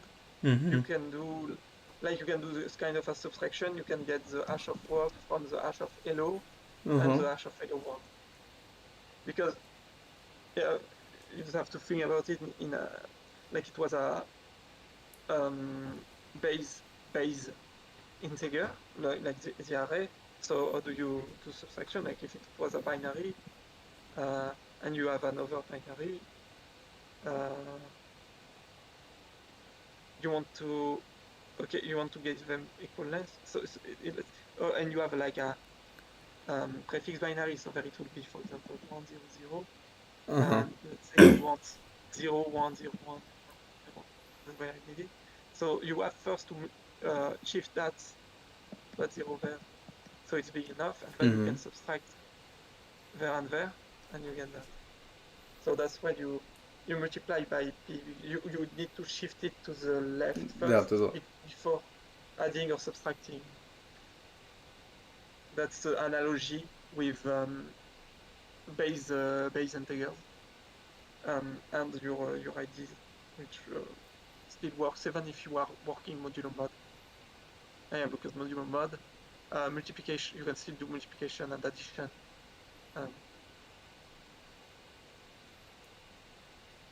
Also, you prefer mod and base to be co-primed, because sometimes you may want to like shift to the right. And so if you want to shift to the right, you want to kind of divide. But if you want to not create ambiguity, like when dividing, you want base to be an invertible number in Z over mod Z. So you want them to be co-prime, or if you can choose mod to be a prime. I think this is like this is the largest Mersenne prime 64-bit numbers. So in the form 2 to the n minus 1. So that's why I use that value. But as long as base is also prime, so the higher the value, the less likely you will have a collision. But I have computed, so it's the theory of birthdays. What is it called? Same birthday. Yeah, I know this. I read about this in primary school, and I was so fascinated by it. Yeah. So birthday problem, it's like the probability that two strings have the same hash, even if they are different. Well, two different strings have the same hash. It's like the probability that two people have the same birthday if they are the strings are the people, and in a year there are mod days. Because when you do this computation, well, the strings will be often so big that it's like you choose a random number modulo mod. Yeah, no, I remember like doing something similar like this, but I see like this is. There's two things like I instinctively think this would be really useful for. Firstly, it was an interview question that I failed that I think this would actually work on pretty well. And then secondly, it's like, oh, this might have helped me a lot in my master thesis, because I was like handling ridiculous amount of data. I don't know if it would work. They haven't told you. They haven't advised you to do something like that. No, I had to figure out everything on my own. My professor. You did it on your own. Okay. Yeah, my professor didn't help me. He didn't know. He didn't know what the fuck I was talking about. He was like, "Yeah, have fun." Okay. I don't think I could use it in my master thesis, but I think like having this knowledge would definitely be beneficial. I don't think I could have used it, but still, it's pretty cool. So you see, my big P are the powers of base modulo mod. Well, they're as far as I need them, because then if I want to shift left, then I need them, and I could also define like reverse P, which would be the reverse of every number. And so if I want to shift right, I can use reverse P. There I only needed to shift left. So the thing is, you still have to read a given string once to get its ID. But then once you have done that, when you will read instead of reading that string again, in case you would want to do that, but then you just read the ID. Yeah. Okay, I have. Yeah, I was gonna. Yeah, you could just explain. I just wanted to like see that I understand the use cases of this. But yeah, just continue. I have read like an example use case which is not related to the problem, but which is a bit more simple maybe. It's just to check to check in n squared if a string and another string. Well, how many palindromes are in a list of strings? Yeah, that works. Okay, I will actually do it even simpler. Imagine that I need to create a class named book, and I want the function to give me a counter for all the words used in the book. Yeah. And to make it even more difficult, I also have a class called library that has many books, and I want to be able to return all like the counter for all words used in all of these books. Yeah, so you just add the counters at the end, I guess. Yeah, would this be a good way of doing it? Because my Probably. So you have your lib, which contains. So you have like book one, book two. mm-hmm. Okay. And so it's like word one, word two,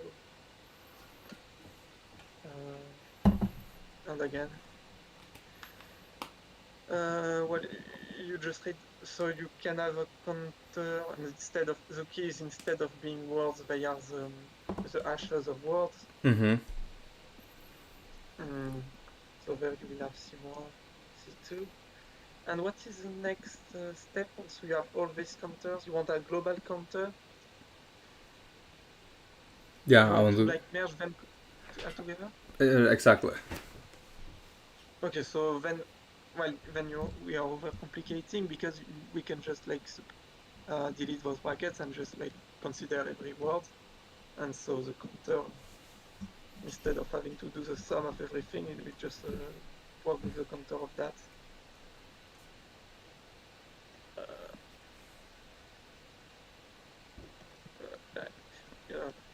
Instead of having them nested like that, we add them together. So we just have one big list of every word, Mm-hmm. and now we just do the counters of the hashes of everything. So like for W in word, uh,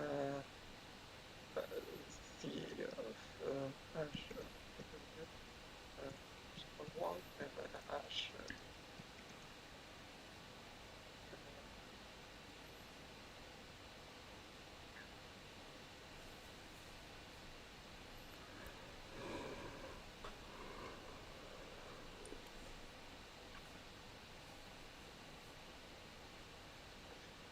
Yeah, something like that. But then you have not like well, you have better memory, but it will be the same time Yeah, execution, except it's same time now if complexion, you but if you want to use this counter afterwards, it will be easier to access. yeah, yeah, and that's like Uh, for instance, I want to access it. Like I don't go. Oh, what's yeah, and the then if you want to check if a given word in counter or you want to access C of given, yeah, well, it will be easier. yeah, exactly. Now, yeah, cool. Okay. Like I said, this is another thing that I don't think I will learn at least now, but I see a lot of value in it. Like to be able to like realize like if I'm stuck on a problem that I can realize, oh, maybe this can be solved if I use string hashing. For instance, in Mm. terms of constraints. Mm. Yeah. And so you can combine prefix sum and string hashing. So that's the example I did there. Yeah. So that's the forward prefix sum and the backward prefix sum. And Yeah. so I chose S as an example, which is that. And you see that S contains some palindromes, Bob, Mm-hmm. Bob. You want to know how many palindromes are contained in S. So the naive solution takes O of n cubed because you will look at every substring of S and check if it's a palindrome. Mm-hmm. So looking at every substring, it's start index and index. You have n squared to check. And then to check if it's a palindrome, you have to read it all. So it also had an n factor, so n cubed, kind of.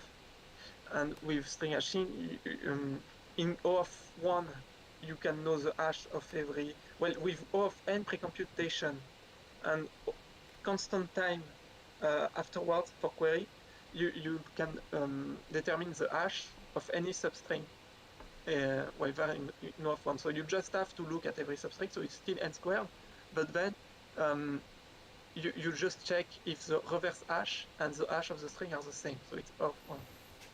Because you have every suffix, you have the hash of every prefix in PS, A, B, so that's PS. And the hash of all that, and PS2 is like D, DD, B, DD, yeah. Well, the way I did it. Yeah, it wouldn't. Yeah. No, it's not. So, yeah, it's that. No, I add to the right, I think. So it's you read it in reverse. So if you read from right to left, okay. Oh, so yeah. It was DB, you know. Yeah, DDB. And Okay. with that, so if you want any substring, you can do the same as prefix sum. You can like kind of subtract using the subtract function the hash where you want and the hash that you want to subtract from it to get your substring. And so if reading the word in reverse and forward gives you the same identifier, the same hash, it means it's the same word forward and backward. So it's a palindrome. So that's the function to compute the hash of any substring. So you subtract the one at index I from the one at index j plus 1. In the Ericto formula, it's PS of R plus 1 minus PS of R. That's why the plus 1. G is actually the larger one, I is the lesser one. And so so that's to account for the length, because then the length of the substring, it will be R plus 1 minus R. And so you have to, the power of base, you have to multiply it by that, and so that has been pre-computed in big P there. So that's why the big P there. It's like by spacing the length. You can paste the length and handle and compute the relevant value inside the function, but the way I did it, I compute the relevant value outside the function. So now, okay, so that's forward and backward. It's the same, but with PS2. Kind of. You have to like mess with the indexes sometimes. Yeah, I would be so confused now you can check if it's a palindrome in O of 1. Yeah, but so this whole thing will count the number of palindromes contained in a given string in O of n squared. Yeah. Yeah. Yeah, I think that's great actually. I was gonna say like I need to take a small break now. I need to use the bathroom. Okay, I see. But yeah, thank you for the explanation. I see actually. Like I think I understood the concept. It's the same as you said. I have the read access, not the write access. Yeah, you should try just some simple application every time you understand something new, I think. Well, but at least that's what they do. Yeah, but I think it's just that I haven't understand it like completely.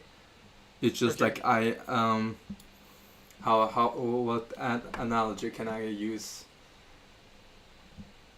It's like I will link you a video from another streamer. He did that with another Leetcoder called Burn, which is like 2K5 Lilo.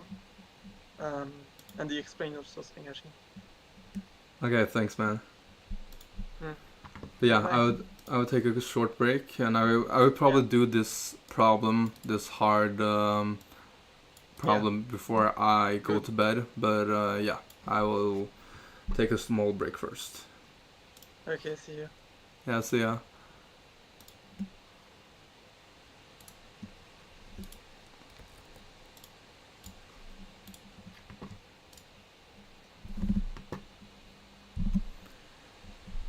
Yeah, I will take a break now. Deactivate and then mute. Testing. No, I didn't mute myself.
Welcome back.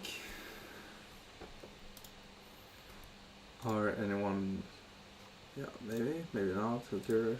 Not who cares, but like, yeah. Yeah, everything is working. I'm trying to do this one before going to bed. First K and then reverse the next K, and so on. Return a modified list of reversing the node in each group of K.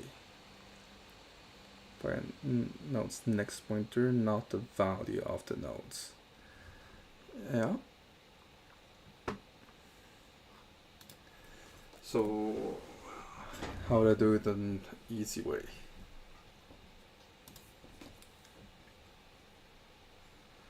I would imagine that I could do. The only issue is the end, because that's the same.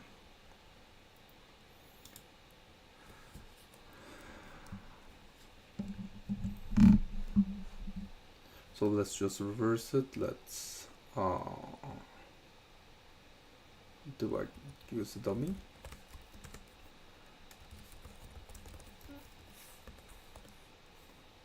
I don't even need that, do I?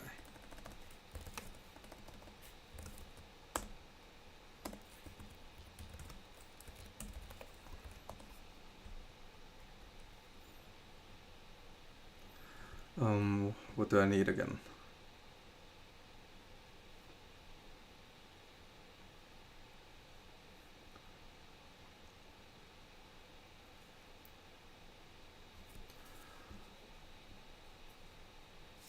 How would I be able to reverse? Okay, the reversing, I'm just gonna write a reverse auto, which is essentially, I think, temp equals equal. Oh, I need prev equals none.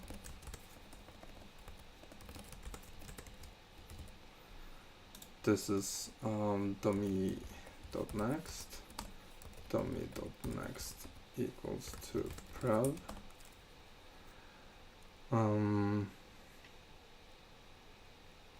Equal to prev, yeah. Prev equals to dummy.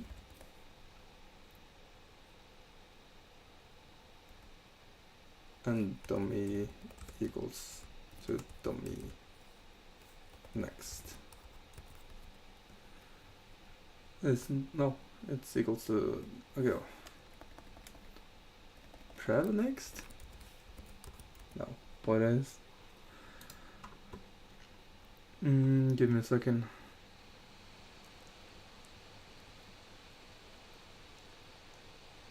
Oh, this is current.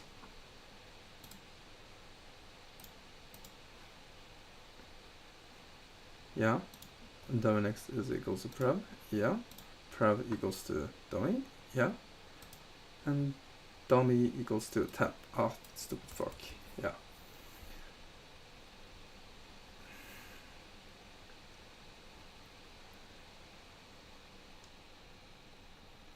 So this is a standard. So if K larger than 0,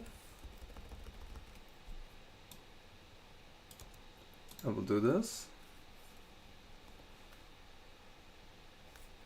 K minus equals 1. Wow.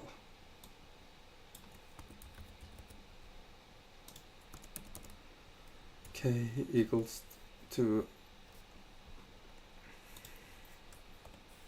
counter equals to K.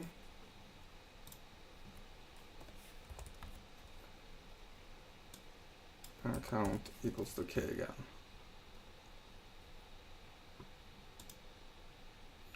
Would this work?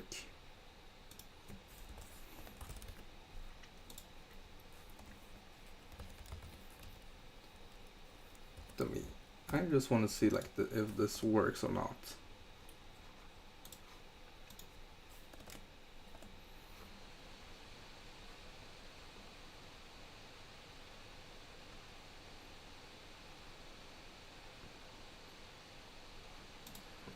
is the issue. Current is head and prev is not. Yeah, I did it. Well, yeah. Written prev, never mind, I returned the wrong one.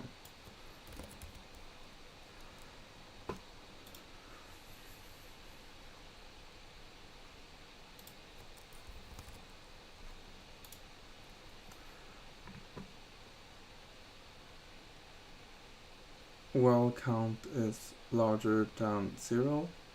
Count is... Why does this happen?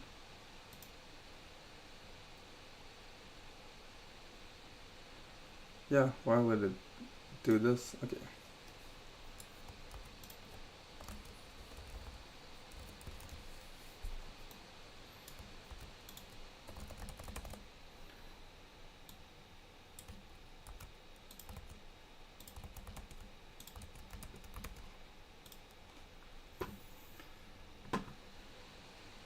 Six, 5, yeah, but why with this?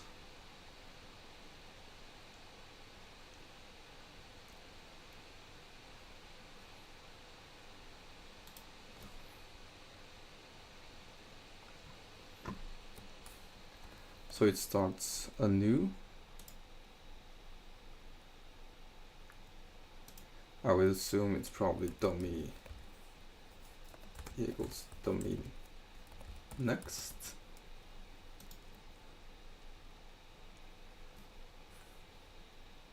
Now, okay, what will happen? Prev equals dummy.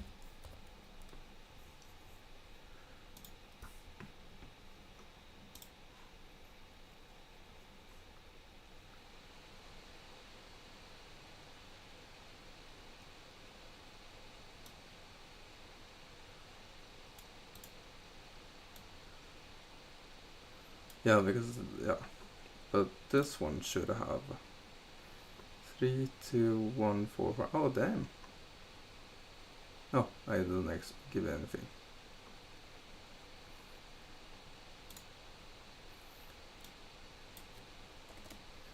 Prev equals dummy, okay.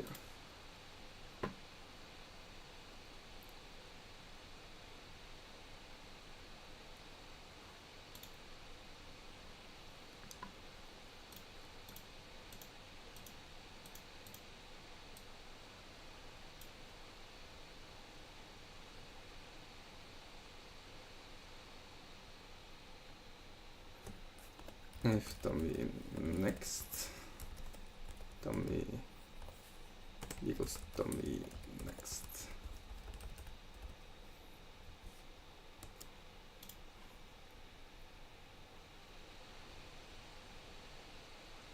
I thought it was gonna be easier.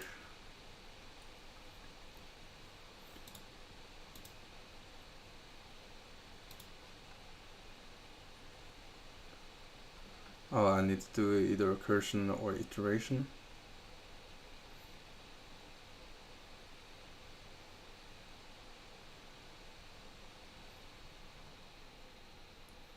Really? There's no better way of doing it?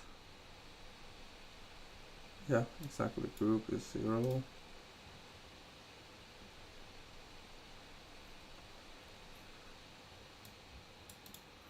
If group equals this self-reverse cur. Yeah, okay, I didn't like that. Hey everyone, welcome back, and let's write some more neat code today. Today let's solve reverse nodes in a K group. Now this is a hard problem, but it's actually not as hard as you might think. So we're given one linked list, and we want to reverse the nodes of that linked list K at a time, and then return the output. So what do they actually mean when they say K at a time? So in the example that we're going to look at, let's say K. So each can hit 2, and in the actually last group is to this, or this the list, right? Like the count by K, eighth node conversion, cut our limit of this to the node. Really, we're going to too small, so we're finished. We don't have to do this at the beginning. So our group was a pointer of one node right before the start of our group, so we can then while true, because I'm going to write a helper function or reverse it. To do that, we need to have a pointer of one node right before the start of our group, so we can then say one dot next is 3. So we're always going to save one node right before our group. Now we're just going to start looping. I'm just going to say while true because I'm lazy. So we're going to need to get the kth node so we know how long or how big our group is, what exactly the group is we're trying to reverse. So I'm going to write a helper function to do that, just called get k, and we're just going to pass in 2 parameters, the current node and what the value k is. So starting at cur, we're going to increment, we're going to shift k times and then return that kth node. So while cur is not at the end and k is greater than 0, we're going to update current and decrement k. Then at the end, we can return the kth node that we want to. So now I'm going to call that helper function, get k, and what's the start that we're going to pass in? We're going to pass in the group previous, because the group previous is not a part of our group. And let's store this in kth. But what if the kth node doesn't even exist? What does that mean? That means we've gotten to the last group in our linked list, and it's not big enough for us to reverse it, so we can stop then. So we can say if not kth, if it's null, then terminate. So break out of the loop. So that's why we have a true here, and that's going to be the condition that breaks us out. So similar to how we always keep track of one node before the start of our group, let's keep track of a node right after our group. So if this is the kth node, let's just get kth.next and store that in group.next. So one node right after our group. So now we can start actually reversing, right? Reversing the group. And we can use 2 pointers to do that. If you solved the Leetcode easy problem, reverse a linked list, you probably know how to do this. I'm going to set previous to null and current group previous.next, because this is the first node in our group. But there's just one problem with this, remember. If we have previous initially set to null, we're going to end up splitting our linked lists, and we don't want to have multiple linked lists. So instead of this being null, in reality, it's going to be kth.next. So the rest of this is basically just reverse a linked list. So while current does not reach the end, in this case, the end is group.next. And now we're just reversing. So I'm going to put it in a temporary variable, current.next. We're going to update current.next, set it to previous. Previous is going to be set to current. And then current is going to be shifted by 1, which is stored in our temporary variable. So remember how kth was the last node in our group? Now we want it to be the first node in our group. And what we can do is say group previous, so one node before the start of our group, dot next is now going to be kth. So what we're doing is putting kth at the beginning of this group. But we also want to update group previous for the next iteration of our loop, right? When we come back around, we want this node to be where it should be. We want this pointer to be where it should be. And to do that, what we can do is actually have another temporary variable. So in that, we're going to store our group previous.next before we end up updating it. And what this initially stores is the first node in our group. Remember, kth was the last node in our group. This is the first node in our group. And so we want to set this equal to that, because this started as the first node in our group, but now it's going to be the last node. And that's what we want this to be set to. So I think probably this is the most complicated part of the problem. And pointers in general are really kind of annoying. Even drawing a picture is kind of annoying because you have to cross out a bunch of pointers. But right now, Yeah, I realized like the break was no use. I'm still just as tired. So I will probably just end the stream. So you just, in the end, you just saw me take a break and just end the stream. So yeah, sorry for that. Let's just go through. Or I want to integrate it better. I kinda like that it is on this format, just because like, you see how stupid it is. Oh, Bob Ross. But yeah. We'll see what like.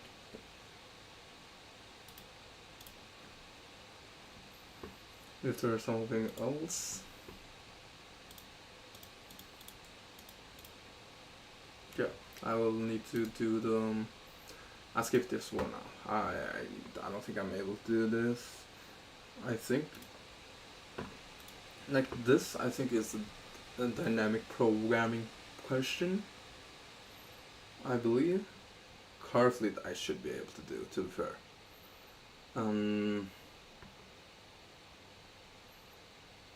I don't remember what the plan was with this.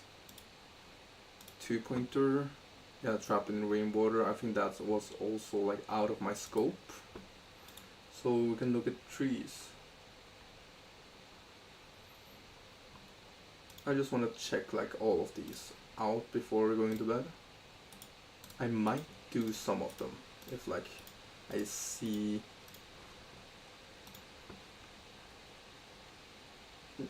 Okay, in search. This is step first search. I think it's better to. Like I've done these a few times before, so I kind of like should be able to learn it pretty quickly. And breadth first search. Like I know what they do, etc. Yeah, look at this. It doesn't say a lot. And iterative.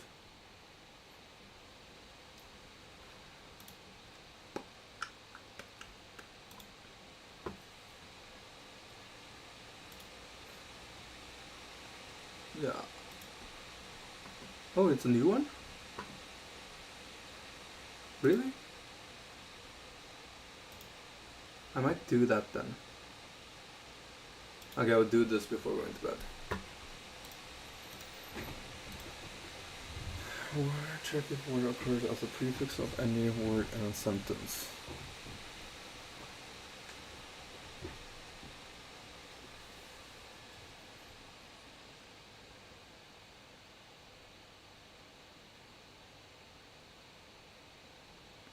And then, okay. I can see a really easy two-pointer way of doing it.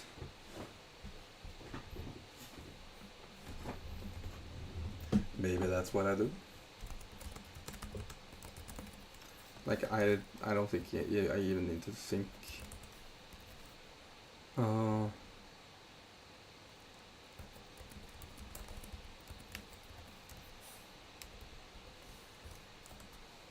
Should I?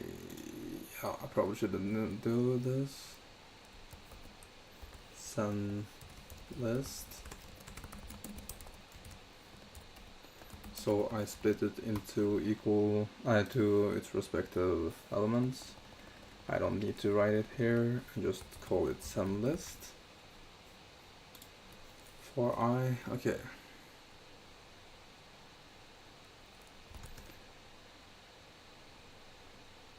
It's probably like a smarter way of doing it, but like, and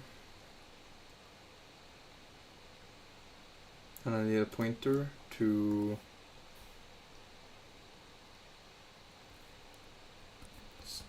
see Peter.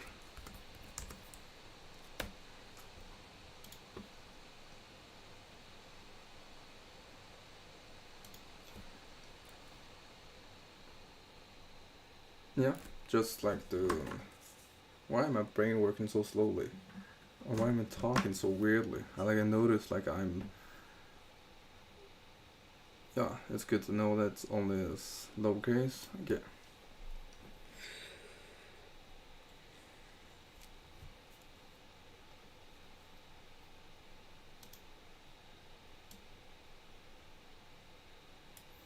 Like I think the easiest way to just eliminate all of these is like len of sun list of I is larger than len of search word. Then we do it.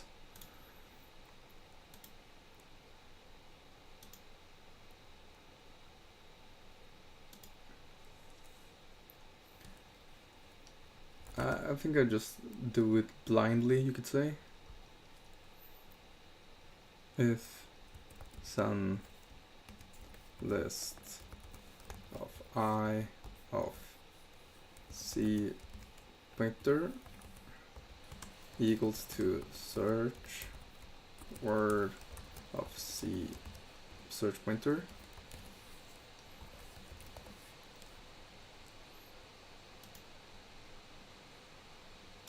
wow, C pointer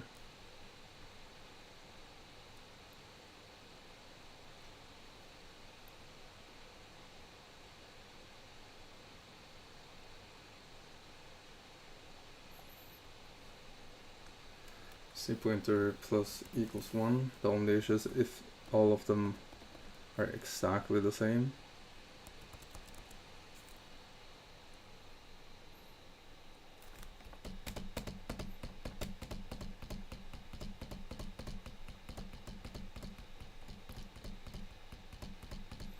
Why am I struggling with this? I'm not struggling, I'm just tired. If len of search word is greater than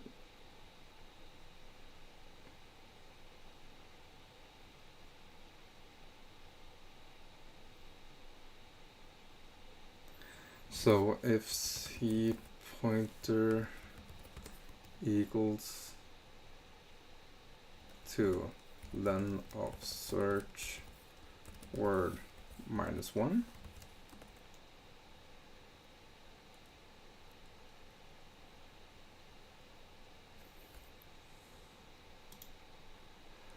Oh, this is gonna be a horrible code. Should be so much easier. Why am I doing it so difficult?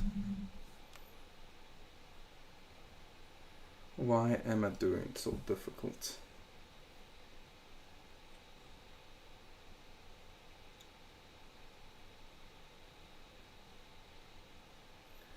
I'm doing it more difficult than I need to. Because now my mind is like completely fried on the easy question.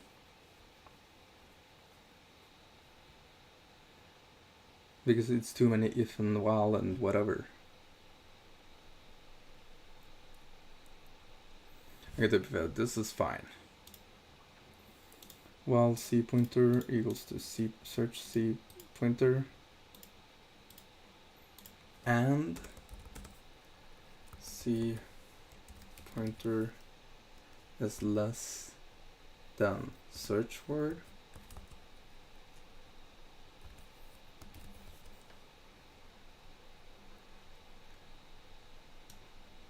Because I shouldn't need to do that.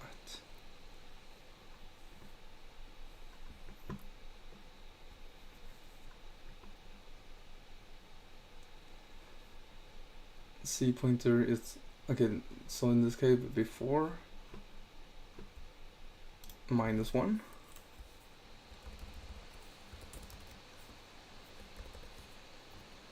you start at 0 0 1 2 3, yeah, -1.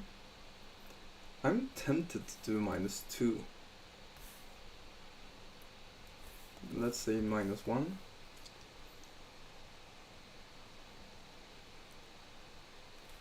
If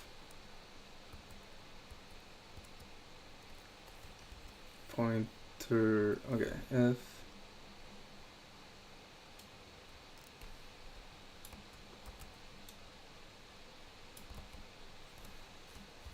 return I plus 1, is this actually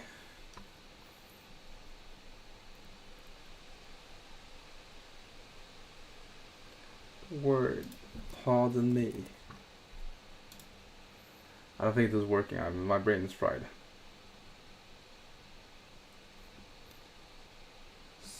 Search word.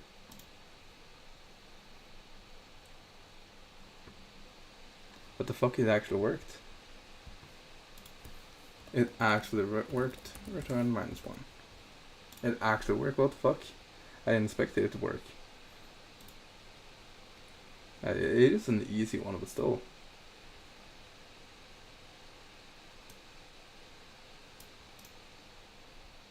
Okay, if I do -2 then. Oh.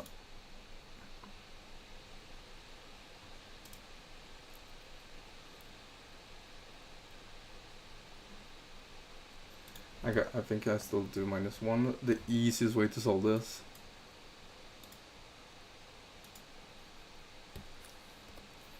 If search word equals to send list of I,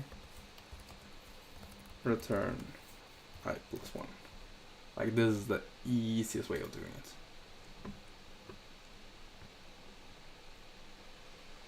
Oh my god, why the hell did I do that? It's just an easy way of solving it. Yeah.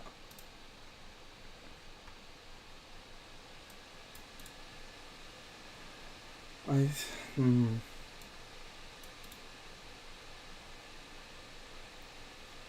C pointer, okay, I just think I should be able to do a better way.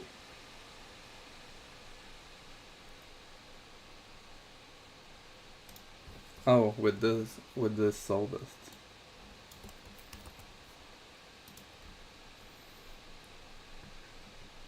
Yeah. I forgot the equal part. Yeah, because that's bad code quality. I realized that I could do it. I don't like it that I did this way though.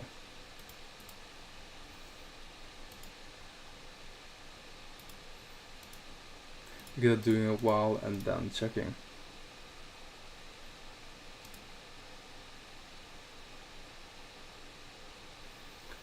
Yeah, to be fair, it ensures it pretty well. Oh, I can write solution. I've never done that before. Ah, cool. Cool. I might actually start in like...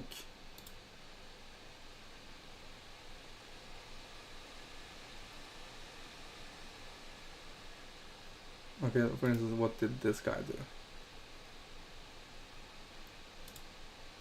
Splits? Yeah, you don't need that. You use enumerate. Start with? Is that actually... I didn't know that was a function. I did not know that was a function. One line solution. More reload, enumerate splits for... Why would you need this? Oh, yeah, because I is one. Starts with, yeah. Yeah, that was quick and easy.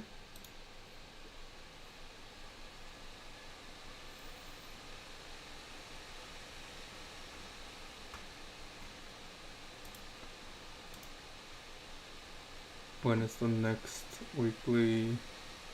I missed it today, so I only have like from last time, which honestly went fine.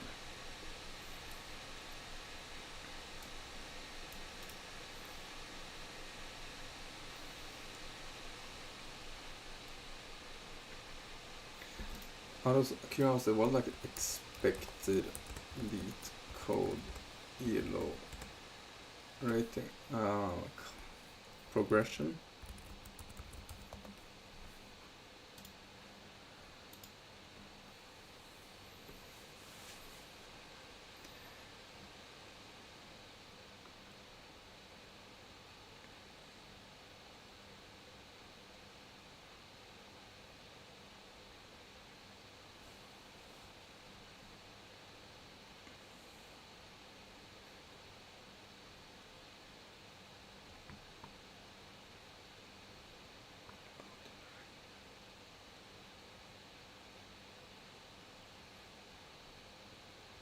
Oh, is that really that bad? I think I can solve most of them within 90 minutes. Really? Is that so low?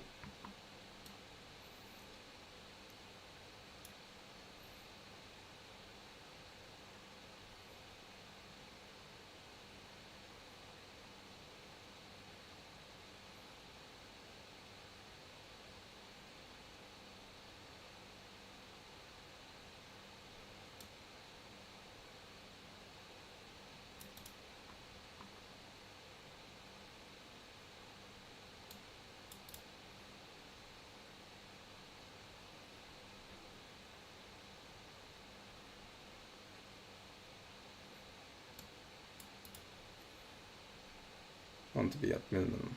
You can solve 3 to 4 in an hour. That's probably good enough for the majority of most interview. You have to partially pass the hard ones. How it maps to ratings.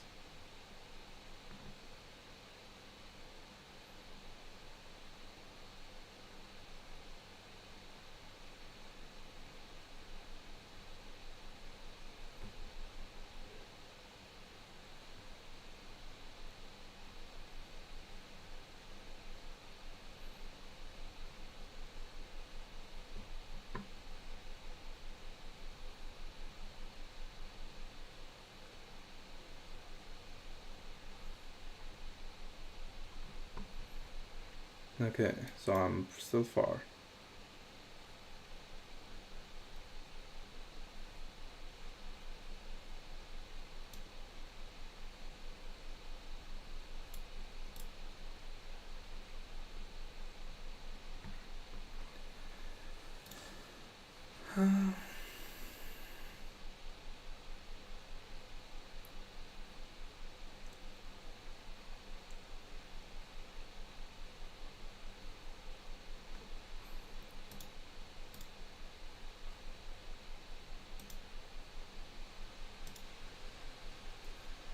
I think like when I finish this tree, I should be able to do better. Like on the level that I want to. I think this is actually enough. But to actually do it really in depth and realize, to be fair, there are like, is it 150 in total?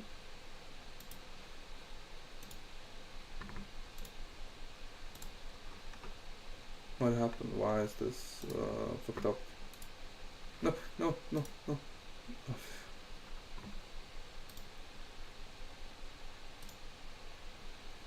I was gonna say, is it in total 150? Or... yeah, this looks correct.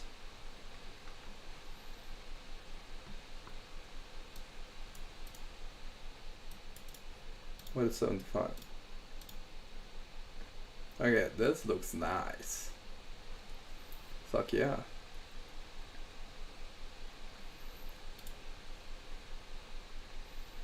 Oh, well, I think after this,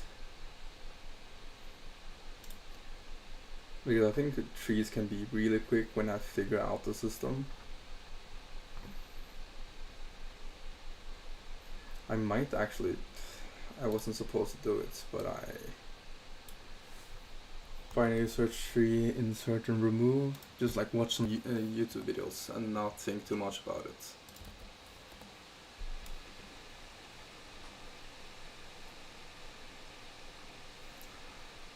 I'll do one of these and one of these.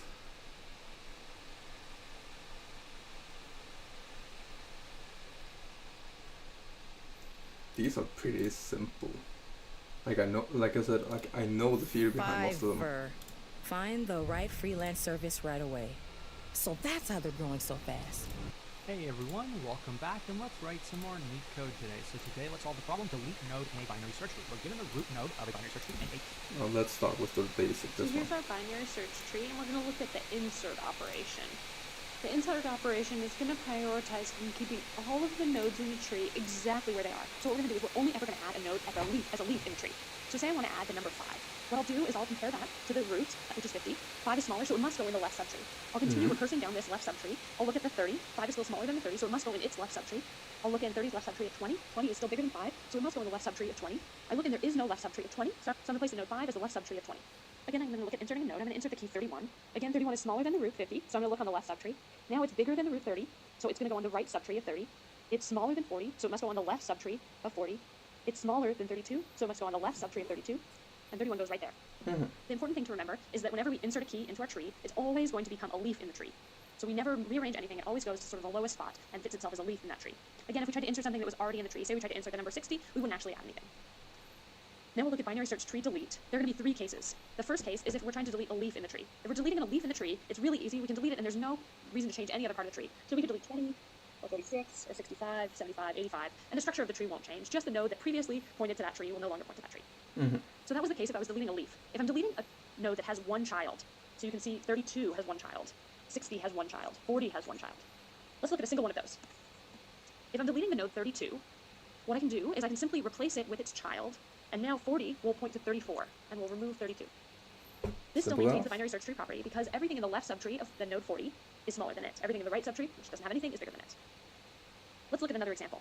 If I remove the node 34, again, the node 34 only has a single child. What I can do is I can remove this node by just pointing its parent to point to that node's child. So we just skip over the 34.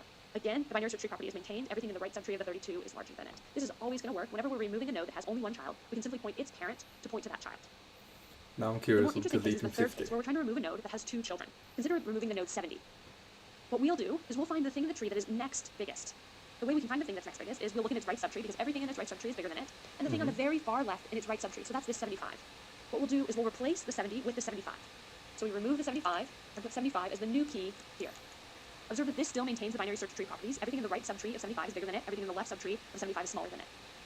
Another thing to note was that this node 75 was really easy to remove. It was easy to remove because it had no children. However, let's look at trying to remove the node 30. Again, we'll try to